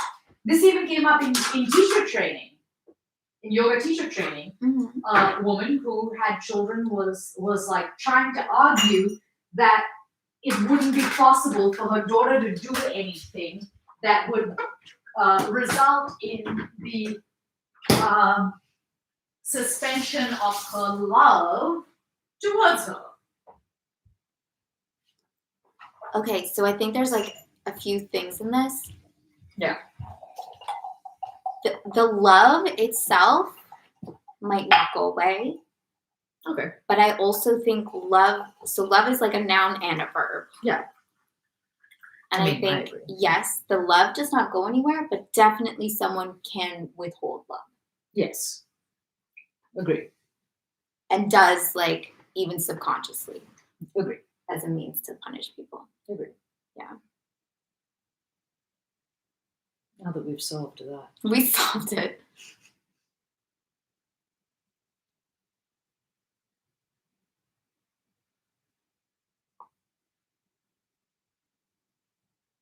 On the eve. If ever I'm a parent, I'm just gonna say I want to achieve the unconditional I'm positive you do. love. like everyone else can do it, but I can. But it depends on your definition of love again. Like, because maybe everybody else is doing, although some people. This is really not worth talking about. There is a blood curdling, gut wrenchingly horrifying documentary on Netflix that I'd recommend no one watch. Why do you always watch these? Because that's like, Oh my god. Okay. And it is about extreme abuse of a child by a parent, which totally happens, obviously. Yeah. And this situation was extremely extremely extreme. Mm-hmm. And you can make all kinds of cases for like how it's possible to like feel love towards someone and still do things that cause them, I don't know. I guess it's a Yeah. love is a very so you complicated love the word. person, but sometimes it's twisted. Right. Like, is it possible to love someone and abuse them? Absolutely. Yeah, that's kind of fucked up. And I think it also depends on your definition, like how you're using the word love. Because if you're using it in terms of do they feel loving feelings in their heart, then nobody can really judge that or say that except the person. This is like what used to make me furious as a teenager. What? I would be like, I don't know what love is. Mhm. What is love? Like, what are we even talking about? Mm-hmm. I literally did not know what everyone was talking about. Why I thought it was. furious? I thought it was made up. I thought it was a myth. Well, because when my parents would say they loved me, there was nothing behind it, or at least that's how it occurred to me. It was like they might as well have been like, we're out of milk. I don't know why I'm so thinking about milk. I'm like, are we out of milk? That's Have the you second brought this time up? I brought it up when I was talking about the smart fridge. But anyway, they might as well. We're out of milk. We don't even drink milk. Maybe because I have like 7 almond milks. Yeah, that's fine. There's a lot of almond milk. We're ready. You're ready. Or what? Anyway, they might as well have been saying anything, and it was like. I think that the part that is certainly true, or that certainly is very supportive of having the feeling that it's a made up thing, what are we even talking about, is the fact that I think there is a wide range of the utilization of that word. Mm-hmm. It is a one word that we talk about as if it's a single thing, when actually it's about as varied as the word gravy. Yeah. Like anything that's a liquid, not anything that, but like soup. Yeah. Sure, it's a specific thing, but it also could be numerous different things. And I think that love is one of those words that, like, it's a noun, it's a verb, it's something you feel for your child, it's something you feel for your romantic partner, it's you feel it for your dog supposedly feels it for you. Yeah. It's just like it is thrown around a huge amount. So like, yeah, it's not clear what people mean a lot. Or it would make sense to be like, what are we even talking about right now? Yeah. Yeah. it's curious that we haven't. I mean, obviously there are other words, But we're not not. really. Yeah, like they exist, but we're not that specific with them. We just go love. Yeah, not in English, but there are like the different Greek kinds of love. Right. That is super interesting. Like, what are there? Like 8 or 9 different Oh yeah. types. And even in Hindi, there's like a bunch of different words, and they have different like uh sub. What do you call? My brain just died. Undertones, like they have different implications. Yeah, yeah. Because you can also love your house. Right. You can also love. I really love sparkling water with lime in it. How can, like, what are we talking about? Yeah, what are we talking like love is so often used as something that's like really I really like it. Yeah. That's pretty much what it is. Like I prefer this. I want it. I don't know. Yeah, it's very varied and I actually think instead of having love be like the prize that everything's supposed to fall under, being more specific with how you feel towards someone should be like should be appreciated as opposed to being like, but do you love me? Yes. It's like it's considered a marker, a Yeah. legitimizer Yeah, definitely. of relationship. In the same way that marriage is considered like, oh, now it's like this means. Yeah, It's legitimizing something that may or may not already sort of have been there. yeah.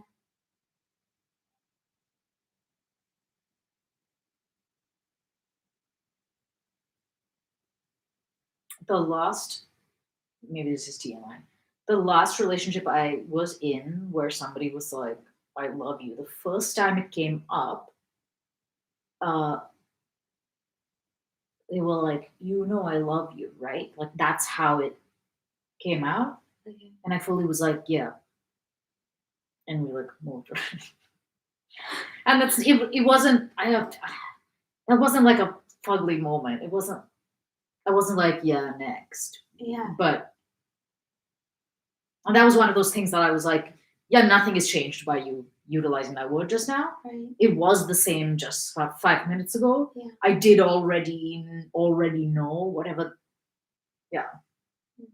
And that was one of the more interesting like ways in which, because people do think of it as a big, it's like a big moment in relationship. Yeah. And then it's about keeping that love alive. Like where my mind went to was like, yeah, it is a marker, like you said, um, of whether the relationship is valid, I guess. And especially Or now, like like what level that's of what quality. like that's why you marry because you love each other. He's the one because you love that person. And maybe there should be more markers. Maybe it should be like, I love them and I respect Certainly. them and I admire them and like I'm inspired by you. Like there should be more things that we feel toward one another. Because I also personally feel like a bit like Natasha in the sense that love and connection to me is like love is it's not that hard. Mm-hmm. I don't feel like it's like this amazingly high. Mm-hmm. I love lots of people. Right. This is what it kind of feels like. Or Yeah. like is it how big of a deal is this? Yeah. And I wonder sometimes if it's that big. I like that. It's not the mountain. There is no mountain with that kind of. Yeah. I think we solved relationships. I It's- think we it's just done. solved modern That's probably what those relationships. comments say. Yeah, they're like, Thank you. thank you. I've been transcribing this onto my Hinge account. All the girls are really liking it. Yeah, they are. They are. It's really romantic to be like, love is not important. And it's not a good enough reason to do anything. And it's not. Yeah. Yeah.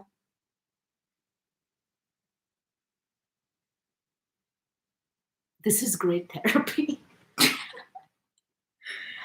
What's funny is that I have spent a couple of days doing what essentially feels like synthesizing like a bunch of therapeutic things like down into like bullet form.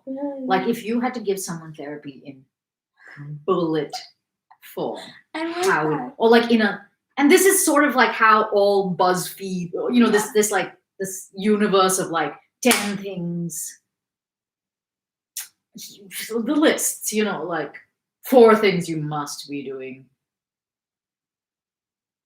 for your dog circles, or like whatever. Yeah. What do you call this phenomenon? It's like an itemization. Yeah, it's like the top 10. I just think of it as like the top 10 clickbait. Like that people love those articles. And that actually was a David Letterman segment. Yeah. That went back into that I think at least back into the 90s, I'm guessing.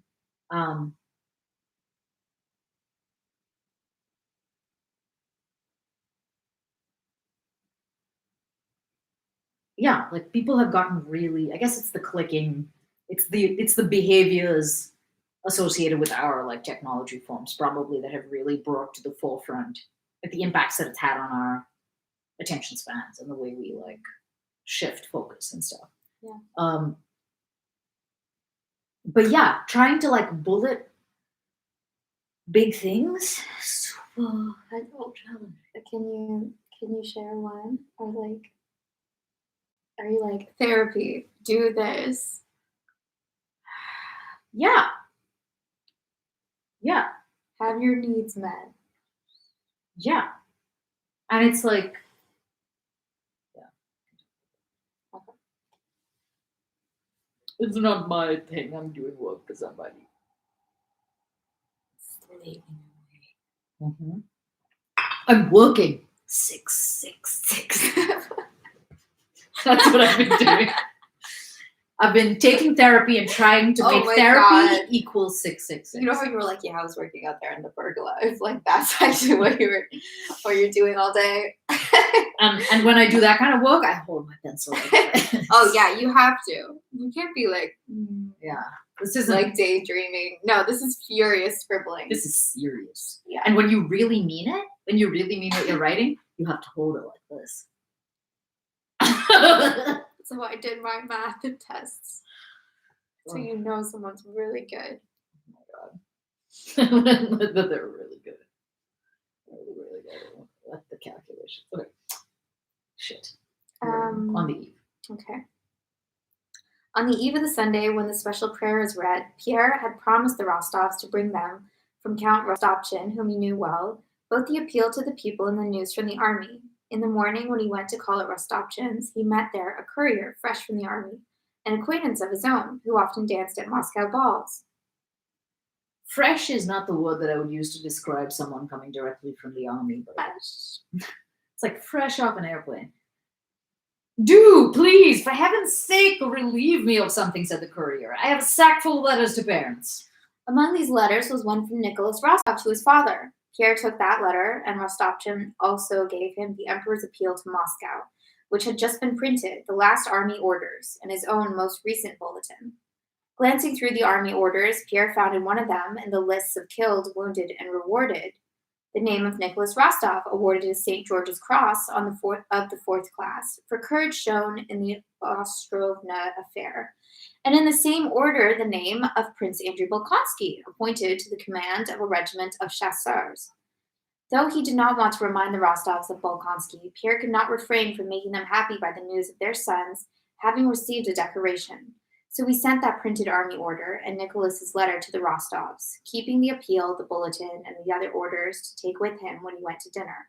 His conversation with Count Rostopchin and the latter's tone of anxious hurry, the meeting with the courier who talked casually of how badly things were going in the army, the rumors of the discovery of spies in Moscow and of a leaflet in circulation stating that Napoleon promised to be in both the Russian capitals by the autumn, and the talk of the emperor's being expected to arrive next day, all aroused with fresh force that feeling of agitation and expectation in Pierre, which he had been conscious of ever since the appearance of the comet, and especially since the beginning of the war. He had long been thinking of entering the army, and would have done so had he not been hindered first by his membership of the Society of Freemasons, to which he was bound by oath, and which preached perpetual peace and the abolition of war, and secondly, by the fact that when he saw the great mass of Muscovites who had donned uniform and were talking patriotism, he somehow felt ashamed to take the step. But the chief reason for not carrying out his intention to enter the army lay in the vague idea that he was Larousse Oh Bezouhoff, my God. who had the number of the beast, 666, that his part in the great affair of setting a limit to the power of the beast that spoke great and blasphemous things had been predestined from eternity, and that therefore he ought not to undertake anything but wait for what was bound to come to pass. Wait. So what did he not carry out? Which task? Entering the army. Yeah, entering the army. He'd been thinking about it, but then he's like, no! Since when was he thinking about it? Since he got the letters. Okay. That makes sense. Because He had long been thinking. no, it was not long. He had long been thinking. That's how I talk about everything. Yeah, If really. I just had a thought that came Yeah. into my head, I'm like, I've always thought. And I say the thing even though it literally just occurred to me. Okay. Chapter 20! A few intimate friends were dining with the Rostovs that day, as usual, on Sundays. Pierre came early so as to find them alone. He had grown so stout this year that he would have been abnormal had he not been so tall, so broad of limb, and so strong that he carried his bulk with evident ease. He went up the stairs, puffing and muttering something. His coachman did not even ask whether he was to wait. The evident ease, puffing and puffing. Cool. He knew that when his master was at the Rostovs, he stayed till midnight. Rostov's footman rushed eagerly forward to help him off with his cloak and take his hat and stick. Pierre, from club habit, always left both hat and stick in the anteroom. The first person he saw in the house was Natasha. Even before he started taking off his cloak, he heard her. She was practicing solfa exercises, I don't know what that is, in the music room. He knew that she had not sung since her illness, and so the sound of her voice surprised and delighted him. He opened the door softly and saw her in the lilac dress she had worn at church, walking about the room singing. She had her back to him when he opened the door, but when, turning quickly, she saw his broad, surprised face, she blushed and came rapidly up to him. I want to try to sing again, she said, adding, as if by way of excuse, it is at least something to do. That's capital! How glad I am you've come. I'm so happy today, she said, with the old animation Pierre had not seen in her for a long time. You know, Nicholas has received a St. George's cross. I'm so proud of him. Oh, yes, I sent that announcement. But I don't want to interrupt you, he added, and was about to go to the drawing room. Natasha stopped him. Count, is it wrong of me to sing? She said, blushing and fixing her eyes inquiringly on him. No, why should it be? On the contrary. Why do you ask me? I don't know myself, Natasha answered quickly. I don't know why I ask you, or I don't know what the answer is, or I don't know who I am. Or she doesn't know herself. That's what I mean. I don't know who I am. Oh, okay. Which of these? Natasha answered quickly. But I should not like to do anything you disapproved of. Oh. I believe in you completely. I don't know how important you are to me. I mean, you don't. I don't know why. She probably doesn't. You don't know how important you are to me, how much you've done for me. She spoke rapidly and did not notice how Pierre flushed at her words. I saw in that same army order that he, Volkovsky, she whispered his name hastily, is in Russia and in the army again. What do you think? She was speaking hurriedly, evidently afraid her strength might fail her. Will he ever forgive me? Will he not always have a bit of feeling toward me? What do you think? What do you think? I think, Pierre replied, he has nothing to forgive. If I were in his place.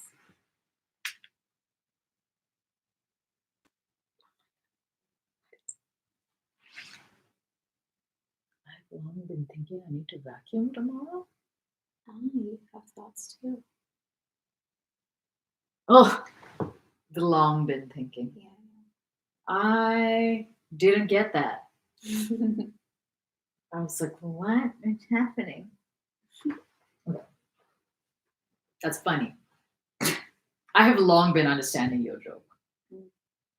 I've always understood that, what you just said. Well done.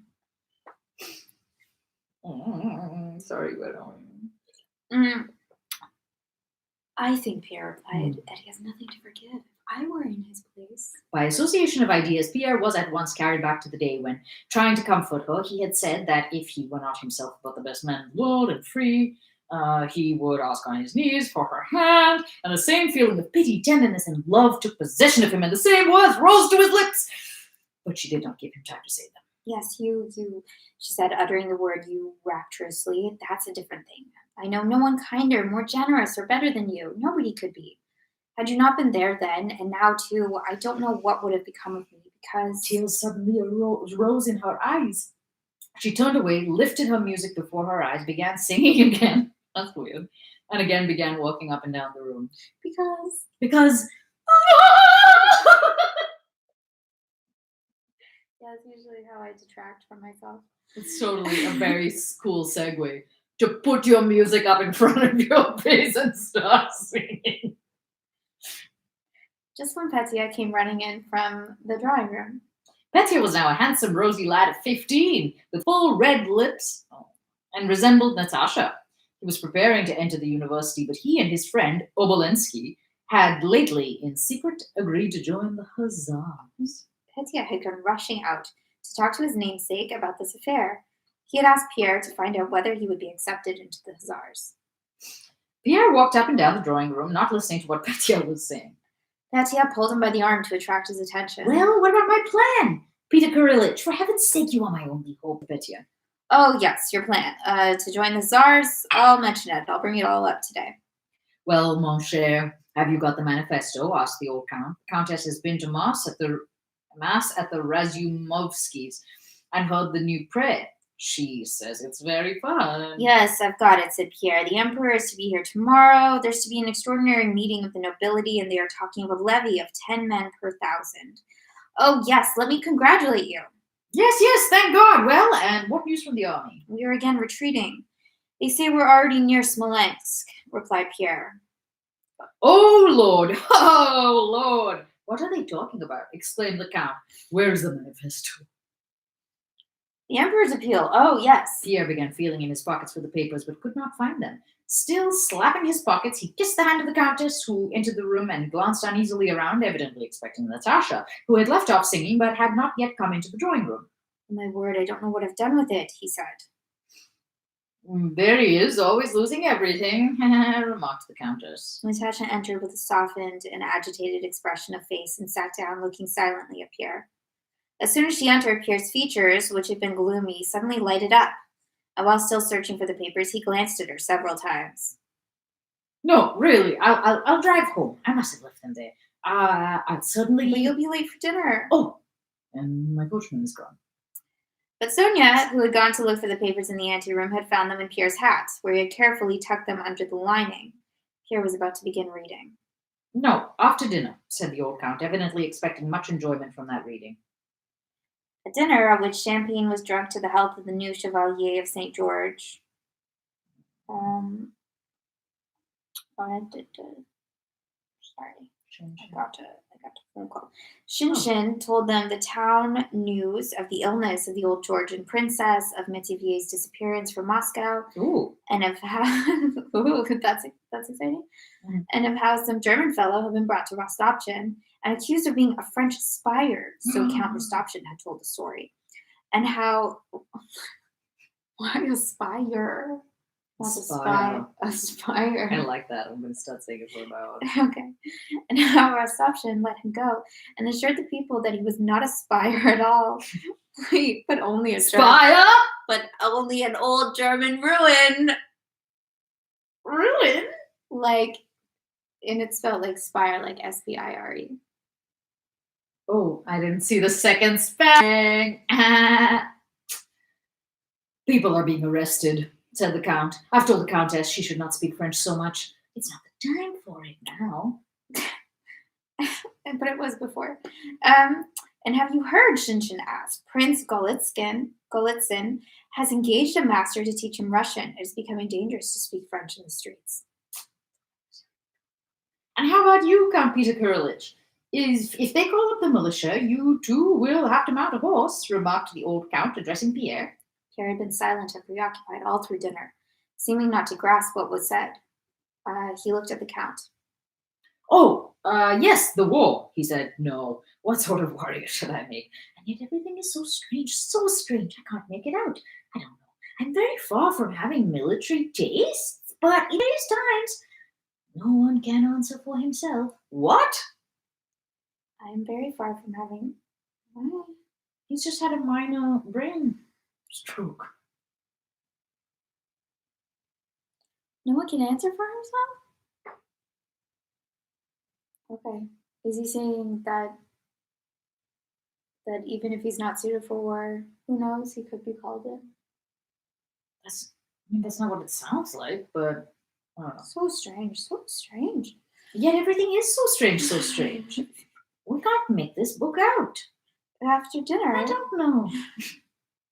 That's the point of the book. You're supposed to be like, sometimes life just happens. You're like, what happened? Knows. So it'll be totally appropriate if we finished War and Peace and we're like, okay, let's take stock. Like What? I think it's gonna be like that, don't you? What? That we're gonna finish. And it's gonna be like, Yes. okay. Yes, I do. Oh god. I think we're going to finish it and then be like, right, so what did we get from that? Mhm. And I think what we will have gotten is, who knows? Who does? Who does know? That's what I feel. If one were to try to read War and Peace, one would be foolish to make the attempt to do so, for War and Peace cannot be read. Certainly it cannot. And if it could be read,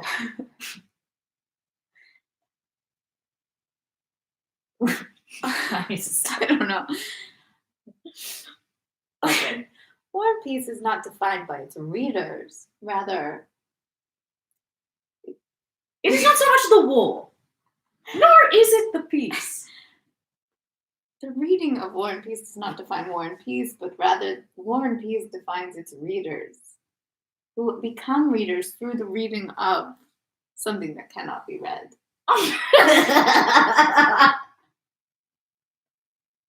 I like it. Did you finish that series with Sonia who was considered? No, I did not. Oh. After dinner, the Count settled himself comfortably in an easy chair with a serious face, asked Sonia, who was considered an excellent reader, to read the appeal. To Moscow, our ancient capital. The enemy has entered the borders of Russia with immense forces. He comes to despoil our beloved country. Sonia read painstakingly in her high-pitched voice. Great. Oh, I read wrong. The Count listened with closed eyes, heaving abrupt sighs at certain passages. Goodness, this is kind of like the Queen's address at Christmas time, isn't it? It's Except they don't have the even television. more. What's it called? Because I don't think anyone's seen it. No one's heard it. Yeah, Yeah. it's not. I don't think the document is public yet because it seemed like he was entrusted with this document, and then just chose to fart about and go to dinner and like maybe read it. I don't know. Right. I don't know. He put it in his hat. Yeah. In the lining of his hat. That's kind of. What was Sonia doing in the lining of his hat? She found it. It's true. She's a spy. Obviously, I'm waiting for that turn of events this whole time. That could happen at any moment. Orphan my foot. Yeah, this whole time. She's like, my mother is not Russia!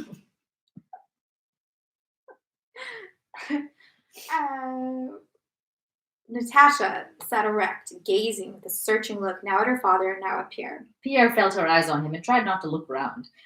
The Countess shook her head disapprovingly and angrily at every solemn expression in the manifesto. In all these words, she saw only that the danger threatening her son would not soon be over.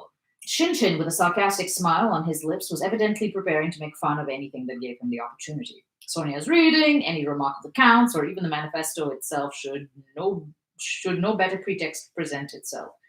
Wow, read the room, Shin-Shin. After reading about the dangers that threaten Russia, The hopes the emperor placed on Moscow, and especially on its illustrious nobility, Sonia, with a quiver in her voice, due chiefly to the attention that was being paid to her, read the last words. We ourselves will not delay to appear among our people in the capital and in other parts of our realm for consultation, and for the direction of all our levies, both those now barring the enemy's path, and those freshly formed to defeat him wherever he may appear. May the ruins he hopes to bring upon us recoil on his own head, and may Europe delivered from bondage. She's turned into an old woman. I know. Glorify the name of Russia. Yes, that's it, cried the Count, opening his moist eyes and sniffling repeatedly as if a strong vinaigrette had been added to his nose.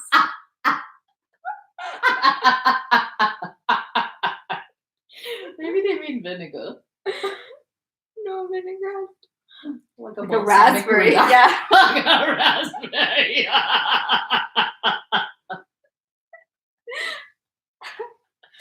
You know, the kind of sniffing that you do when... That's maybe my favorite description so far. Let the emperor but say the word, and we'll sacrifice everything and begrudge nothing. Before Shinshin had time to utter the joke he was ready to make on the Count's patriotism, Natasha jumped up from her place and ran to her father. What a darling our papa is, she cried, kissing him, and she again looked at Pierre with the unconscious coquetry that had returned to her with her better spirits. Oh, there, here's a patriot for you, said Shinshin. Not a patriot at all, but simply, Natasha replied in an injured tone, everything seems funny to you, but this isn't at all a joke. A joke indeed, put in the Count. Let him say the word and we'll all go. We're not Germans. Yeah. Just be sure, let's take another dig at those Germans. I don't know what you think we are. But whatever we are, it's not Germans. Yeah, definitely. Like that. Yeah. But did you notice it says for consultation, said Pierre? I did miss that, actually. Yeah? I don't know. Did you notice it says for consultation? Did you? What? The manifesto? Yeah. And somewhere in it said for consultation. Okay. Yeah. Never mind what it's for. It says for. Okay. I don't know. At this moment, Petya, to whom nobody was paying any attention, came up to his father. For the last 6 Yeah, years. No, it's no one. With a very flushed face, and said in his breaking voice that was now deep and now shrill. Yes. Well, Papa, I will tell you definitely. Mama, too. It's as you please. But I say definitely that you must let me enter the army because I can't. That is all. What?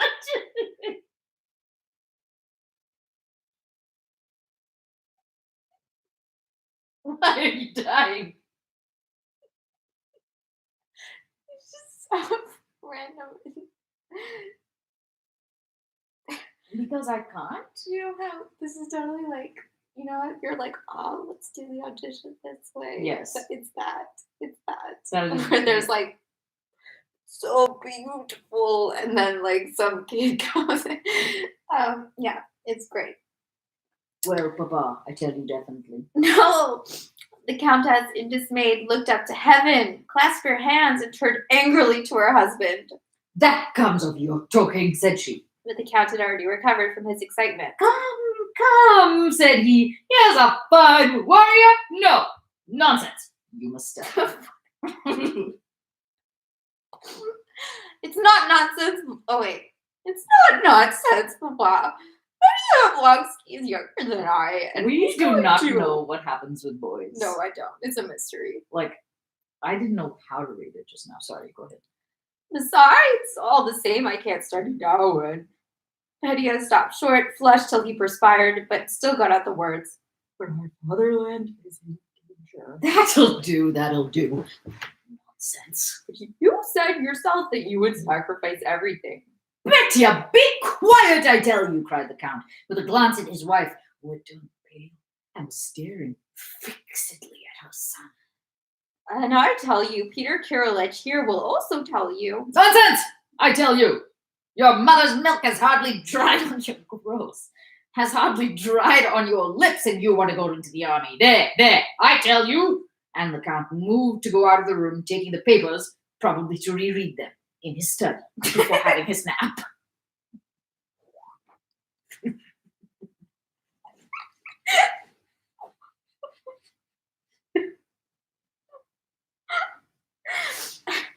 I really like this family. Me too. Well, Peter Kirillich, let's go and have a smoke, he said. Pierre was agitated and undecided. Natasha's unwontedly brilliant eyes, continually glancing at him with a more than cordial look, had reduced him to this condition. No, I think I'll go home. Oh, home? Why, you meant to spend the evening with us. You don't often come nowadays as it is, and this... Oh, this is the Count. Were you reading us, Natasha? Yeah, okay. Yeah, See, you were you trying knew. to be all like seduction-y. But like, also depressed. Right. But like Yeah. just climbing That's part out of the depression. seduction, though. I'm using People flirtation.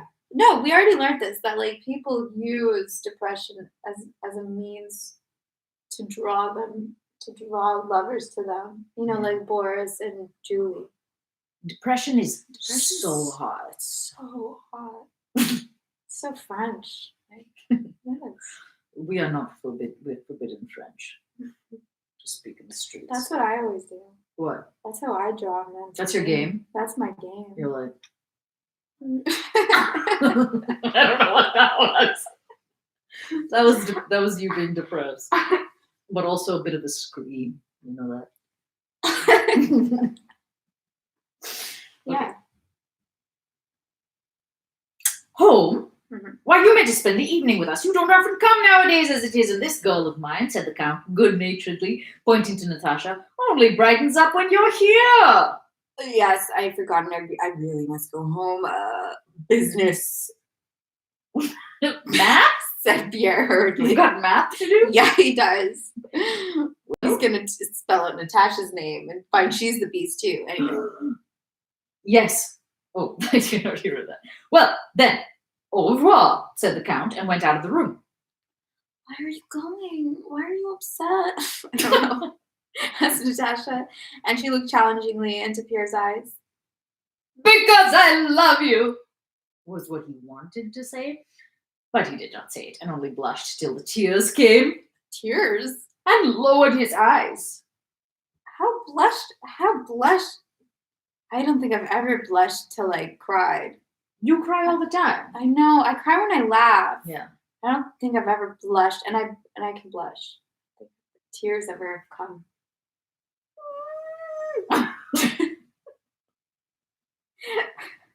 Lord, because it's better for me to come less often. Because no, simply I have business. Ooh, why? No, tell me, Natasha began resolutely and suddenly stopped. We looked at each other with dismayed and embarrassed faces. He tried to smile, but could not. His smile expressed suffering. This is horrible. And he silently kissed her hand and went out. How do you do dismayed and embarrassed? It looks like you shat your pants. Which is how you would be if you shat your pants. Yeah.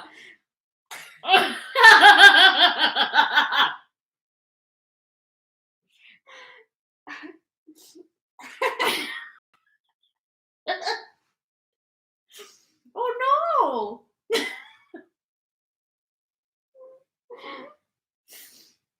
Pierre made up his mind not to go to the Rostovs anymore because he was so mortified by that moment. Maybe What even happened? they just were like,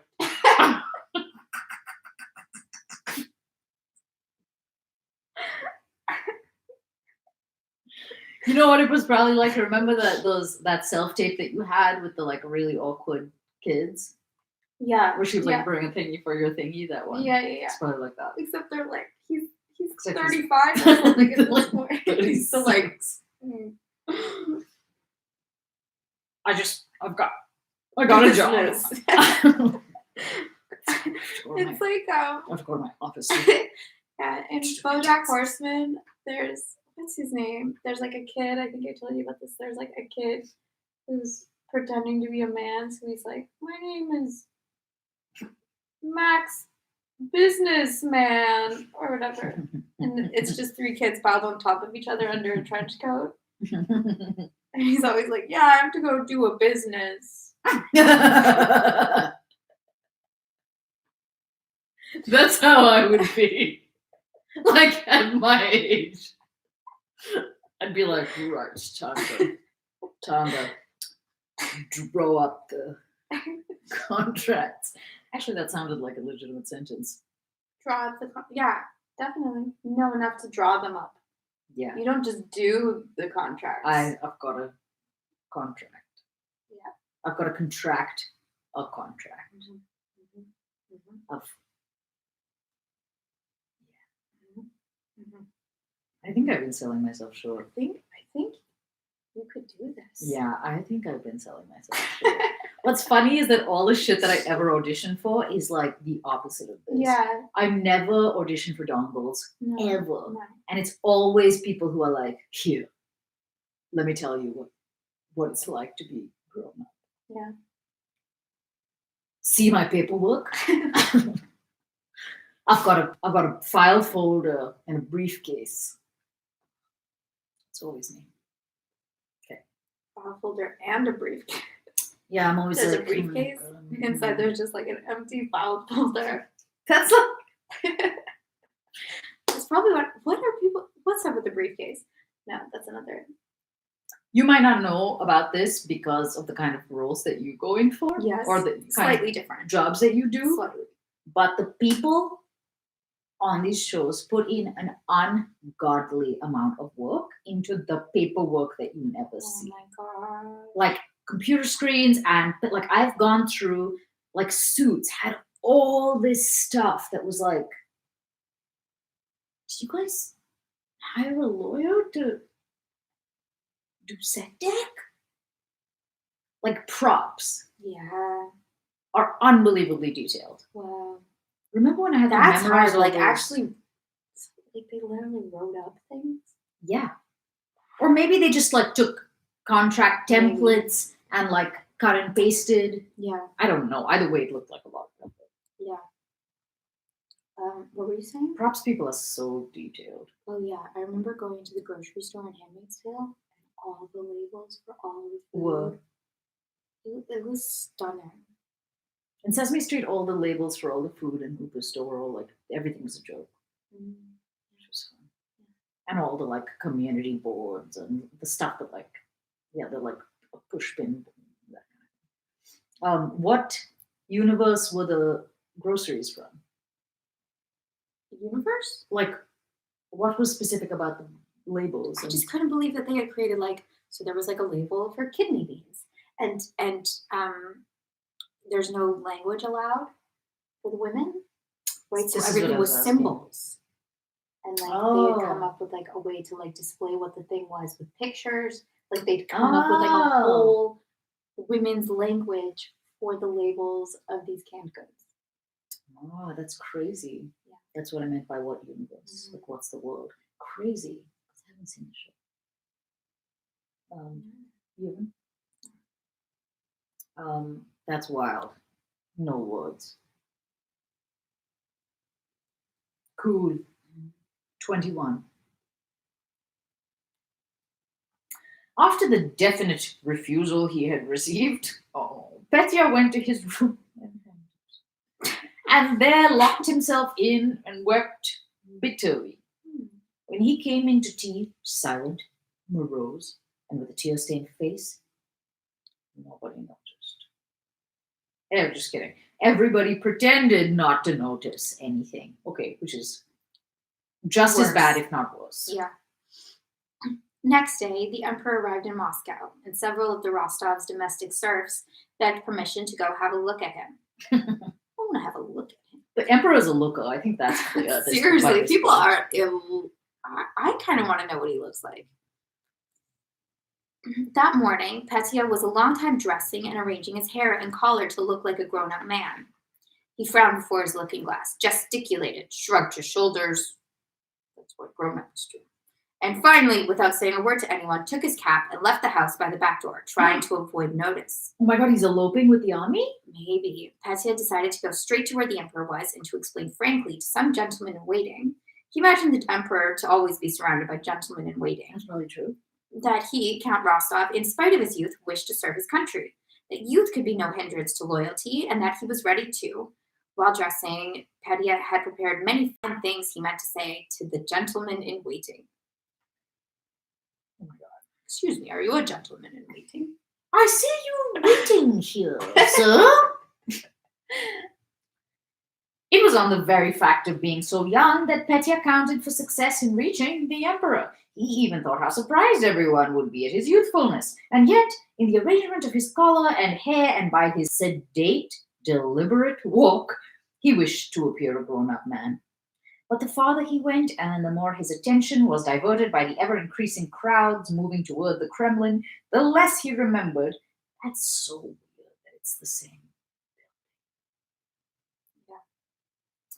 The less he remembered to walk with the sedateness and deliberation of a man.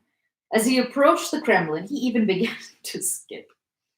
To avoid being crushed and resolutely stuck out his elbows in a menacing way. Okay. That's menacing. That's super menacing. He's about to drop elbows on people. But within the Trinity Gateway, he was so pressed by the wall by people who were probably unaware of his patriotic intentions, with which he had come, that in spite of all his determination, he had to give in and stop while carriages passed in, rumbling beneath the archway. Beside Petya stood a peasant woman, a footman, 2 tradesmen, and a discharged soldier. None of them is a gentleman. Okay. After standing some time in the gateway, Petya tried to move forward in front of the others without waiting for all the carriages to pass, and he began resolutely working his way with his elbows. This is the origins of dropping bows on him. But the woman just in front of him, who was first against whom he directed his efforts, angrily shouted at him. What are you shoving for, young lordling? Don't you see we're all standing still? Then why push? Anybody can shove, said the footman, and also began working his elbows. Oh my god. To such effect that he pushed Petya into a very filthy corner of the gateway. Petya wiped his perspiring face with his hands and pulled up the damp collar, which he had arranged so well at home to seem like a man's. He felt that he no longer looked presentable, and feared that if he were now to approach the gentleman in waiting in that plight, he would not be admitted to the emperor. But it was impossible to smarten oneself up or move to another place because of the crowd. One of the generals who drove past was an acquaintance of the Rostovs, and Petya thought of asking his help, but came to the conclusion that that would not be a manly thing to do. Oh no. When the carriages had all passed in, the crowd, carrying Petya with it, streamed forward into the Kremlin square, which was already full of people. There were people not only in the square, but everywhere, on the slopes and on the roofs. As soon as Petya found himself in the square, he clearly heard the sound of bells and the joyous voices of the crowd that filled the whole Kremlin. For a while, the crowd was less dense, but suddenly all heads were bared, and everyone rushed forward in one direction. Petya was being pressed so that he could scarcely breathe, and everybody shouted, "Hurrah! Hurrah! Hurrah!" What happened to hurrah? I don't think we don't use that anymore. We don't? Do we? Oh, we do here all the time. Here we on do. This couch. But like in 2020. Hurrah! No, doesn't feel right. I like that you had to try it out. Petya stood on tiptoe and pushed and pinched, but could see nothing except the people about him.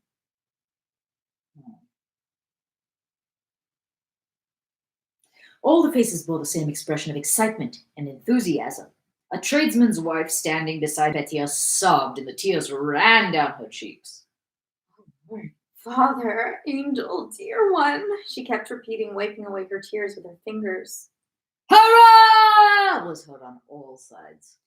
For a moment, the crowd stood still, but then it made another rush forward.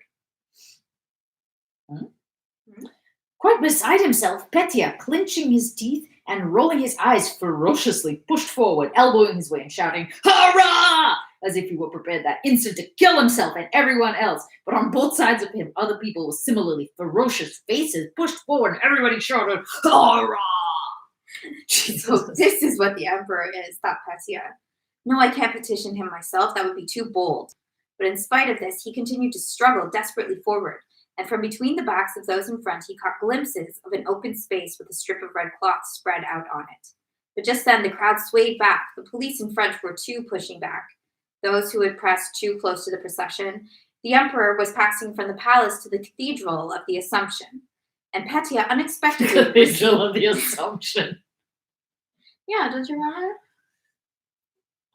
You know what they say about cathedrals of the Assumption? What? What did you say?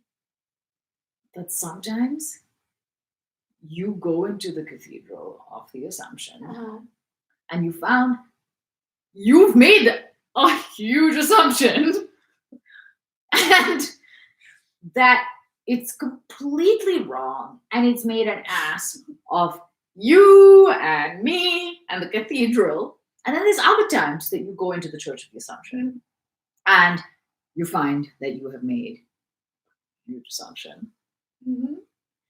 And you're right. Like the assumption's right. Oh, yeah. And so in those situations, you're not an ass. Me's not an ass. Cathedral's not an ass. No one is an ass. That's what they say. Yeah. I've heard that. You have? Yeah, it rings a bell. I mean, I think I might be paraphrasing. Does it ring the church bell? Note that. Note it. Who? Me? Who should know? I don't know. I'm like, remember this, young Padawan? Yes. Yes. All of you Padawans. About the Cathedral of the Assumption. Yeah, make sure you don't forget. Seriously. It's going to come back. You're going to need that. Write it down somewhere. Where was I? The Cathedral of the Assumption. Right. The emperor was passing from the palace to the Cathedral of the Assumption. I wonder which Assumption. Anyway, I wonder what's going to happen for him. And Petya unexpectedly received such a blow on his side and ribs and was squeezed so hard that suddenly everything grew dim before his eyes, and he lost consciousness. When he came to himself, a man of clerical appearance with a tuft of gray hair at the back of his head and wearing a shabby blue cassock, probably a church clerk and chanter, was holding him under the arm with one hand while warding off the pressure of the crowd with the other. "You've crushed the young gentleman," said the clerk. "What are you up to? Gently, they've crushed him! The emperor entered the Cathedral of the Assumption. The crowd spread out again more evenly, and the clerk led Petya, pale and breathless, to the Tsar cannon. Several people were sorry for Petya, and suddenly a crowd turned toward him and pressed round him. Those who stood nearest him attended to him, unbuttoned his coat, seated him on the raised platform of the cannon, and reproached those others, whoever they might be, who had crushed him. One might easily get killed that way. What do they mean by killing people? Poor dear, he is as white as a sheet," various voices were saying. Petya soon came to himself. The color returned to his face. The pain had passed, and at the cost of that temporary unpleasantness, he had obtained a place by the cannon from where he hoped to see the emperor, who would be returning that way. Petya no longer thought of presenting his petition. If he could only see the emperor, he would be happy. Okay. Of course. He's The given up. emperor, man. He's like... He Oh, had a goal. swoon. He had a goal Uh-huh. with which he powerfully Yeah. made the choice to attend Yeah. and get there. And Yeah. he was dropping elbows and killing people Yeah. on the way to get there. And then the situation got the better of him. He became overwhelmed. His goal was threatened. His highest aim was threatened. His dreams were about to be crushed. But then it just so happened that somebody delivered him from this situation. And instead of being like, oh, how bad that I was getting murdered by the crowd, it was like a deliverance that he was Deliverance. Yeah, Yeah. that he was that he fainted. Yeah. And then what does he do with his new like surprisingly achieved position? He's like, you know what? Forget it. And he's just like, I want to just see him. Yeah. Petya's a dongle and should not be in the army. Probably. Okay. But it seems like they're all. So I like looked up Prince Alexander because I thought he would be very dashing. Oh, I pictured someone like deeply beautiful. you did? I pictured like the spider from Game of. Is it? The spider from Game of Thrones. I'm forgetting his name. The bald the guy. balls guy. Yeah. You're actually very right. How did you know that? I pictured like what was I picturing? Like Viggo Mortensen or something like that. Oh my. Like someone like soulful. Someone's So a history much. of violence. Yeah. But yeah, you're pretty close. Let's see. Yep. That's kind of amazing. His name is a V. Yeah. Not Vasily. It's like Varys or is that it? Varys. Yeah. Okay.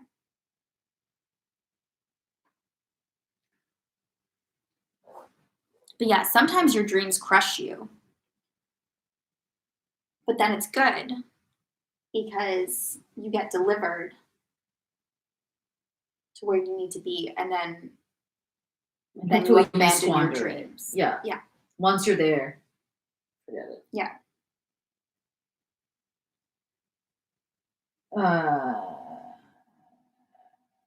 Who was reading? While the service? I think it's your turn. While the service was proceeding in the Cathedral of the Assumption, it was a combined service of prayer on the occasion of the Emperor's arrival and of thanksgiving for the conclusion of peace with the Turks. Conclusion of peace? The ending of peace? Wait, I wasn't listening. It was a combined service of prayer on the occasion of the end of Thanksgiving for the conclusion of peace. Yeah? So the peaceful conclusion is maybe what they mean. Not the conclusion of the peace. So they're celebrating that the peace is over? Yeah, that's what it sounds like, Great. but I don't think that's what's happening. Yeah. I mean, I'm just guessing. I'm making an assumption. Because when in Rome? Because when in the cathedral? Because one in Russia. Yeah. No shit. The crowd outside spread out and hawkers appeared, selling kvass, gingerbread, and poppy seed sweets, of which Petya was particularly fond.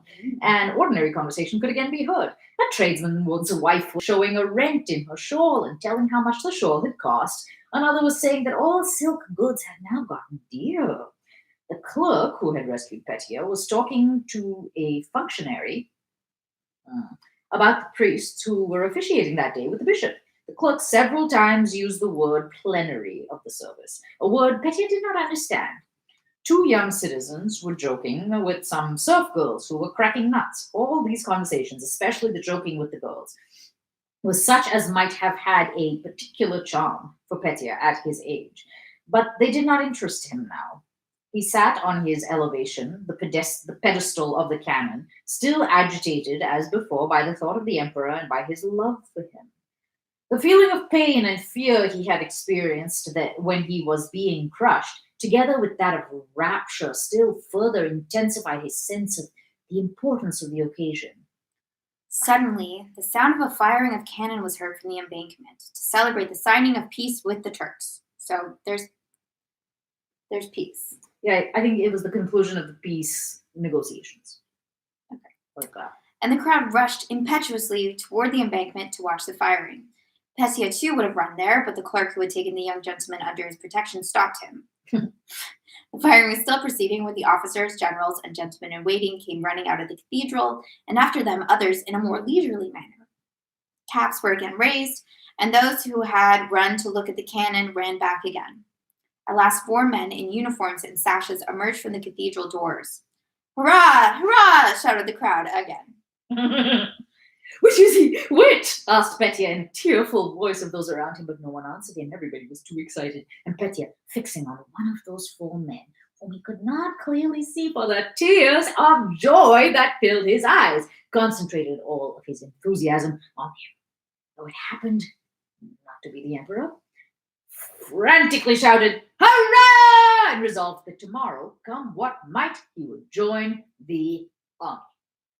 The crowd ran after the emperor, followed him to the palace, and began to disperse. It was already late, and Petya had not eaten anything, and was drenched with perspiration. Yet he did not go home, but stood with that diminishing, but still considerable crowd before the palace while the emperor dined, looking in at the palace windows, expecting he knew not what, and envying alike the notables he saw arriving at the entrance to dine with the emperor, and the court footmen who served at table, glimpses of whom could be seen through the windows. While the emperor was dining, Valuev, looking out of the window, said, "The people are still hoping to see your majesty again." The dinner was nearly over, and the emperor, munching a biscuit, rose and went out to the balcony. The people, with Petya among them, rushed towards the balcony. "Angel, dear one, hurrah, father!" cried the crowd, and Petya with it, and again the women and men of weaker mold, Petya amongst them, wept with joy. Oh my god. A largish piece of the biscuit the emperor was holding in his hand broke off, fell on the balcony parapet, and then to the ground. A coachman in a jerkin, who stood nearest, sprang forward and snatched it up. Several people in the crowd rushed at the coachman. Seeing this, the emperor had a plate full of biscuits brought him and began throwing them down from the balcony.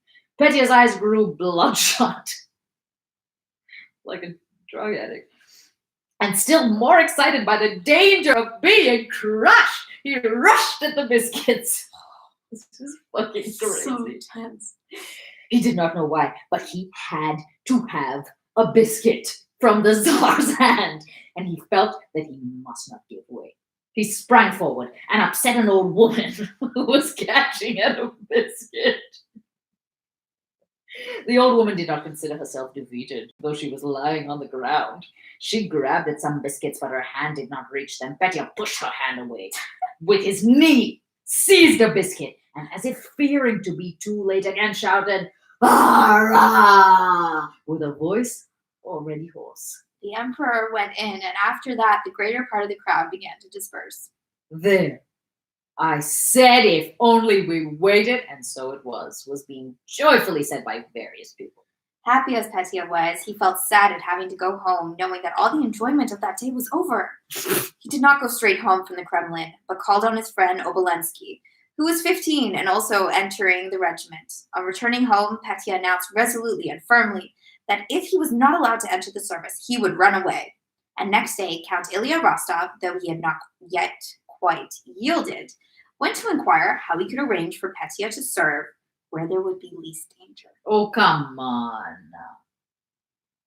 Oh, he's gonna do it. Yeah, but he's going to end up being Oh, definitely. in biscuit delivery or whatever. Oh, Because Rostov is like, "This is my baby." Isn't that really? Can he just like deliver letters? Yeah, that's why they're all adjutants. Yeah, pretty much. Not Nicholas, I guess. Is Nicholas an adjutant? I can't remember. Because Boris was the one who his think mother so. was worried about. He was. Nicholas must have been an adjutant. He's like an assistant. Like a gopher. Yeah. Rather than in the thick of things. Yeah. I guess so. I'm not sure now. You're not sure whether or not he was an adjutant. Yes. I feel like it would have come up because at that point there was so much talk of like how everybody got to protect their kids with their ranks and titles and stuff. Yeah. Like all the little lordlings Little Lord. were all like typists. Yeah. They were like, "Quick, send this courier." I don't think they were writing. They were just sending things and getting to hang out with to-do people. Yeah, I just meant some like menial, not menial, but like perfunctory. Yeah. Desk job. I don't quite know what they do all day. Who, the army? No, all those I know what the army men are doing. I don't know what all those like to-do people are doing. They're just talking, having plans, sending messages to each other. I think there's a lot of waiting. Yeah. Because this would be like trying to keep an inventory of the Whole Foods and Amazon larder without computers. That's what they're doing. Yes. For the computers. So they're like, shit, we're out of strawberries. Adjutants. Or we're It's going to like, be. Go tell that guy that we're out of strawberries. Go tell that guy that someone just bought 6 strawberries instead of 2, which is the usual average. Yeah, that's a fun. Okay. Thanks. That clears it all up.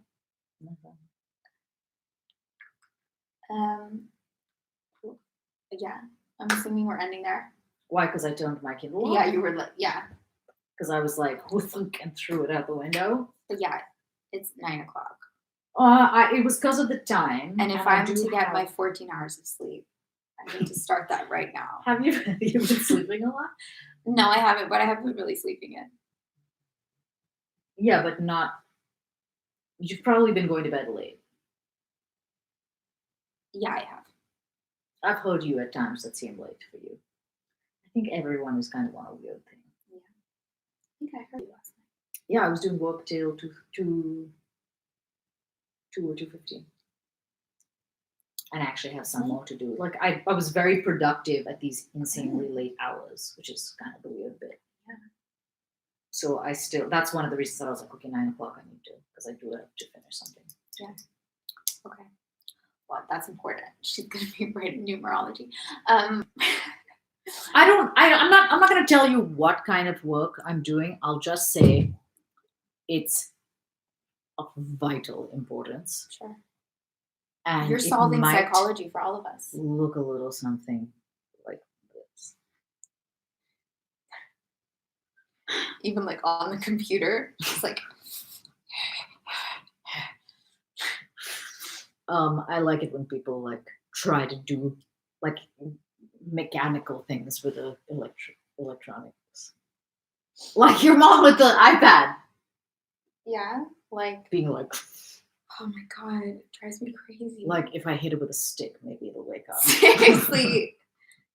No, this isn't something where it's not working. It's not that you're not pressing hard enough. That's not what's happening.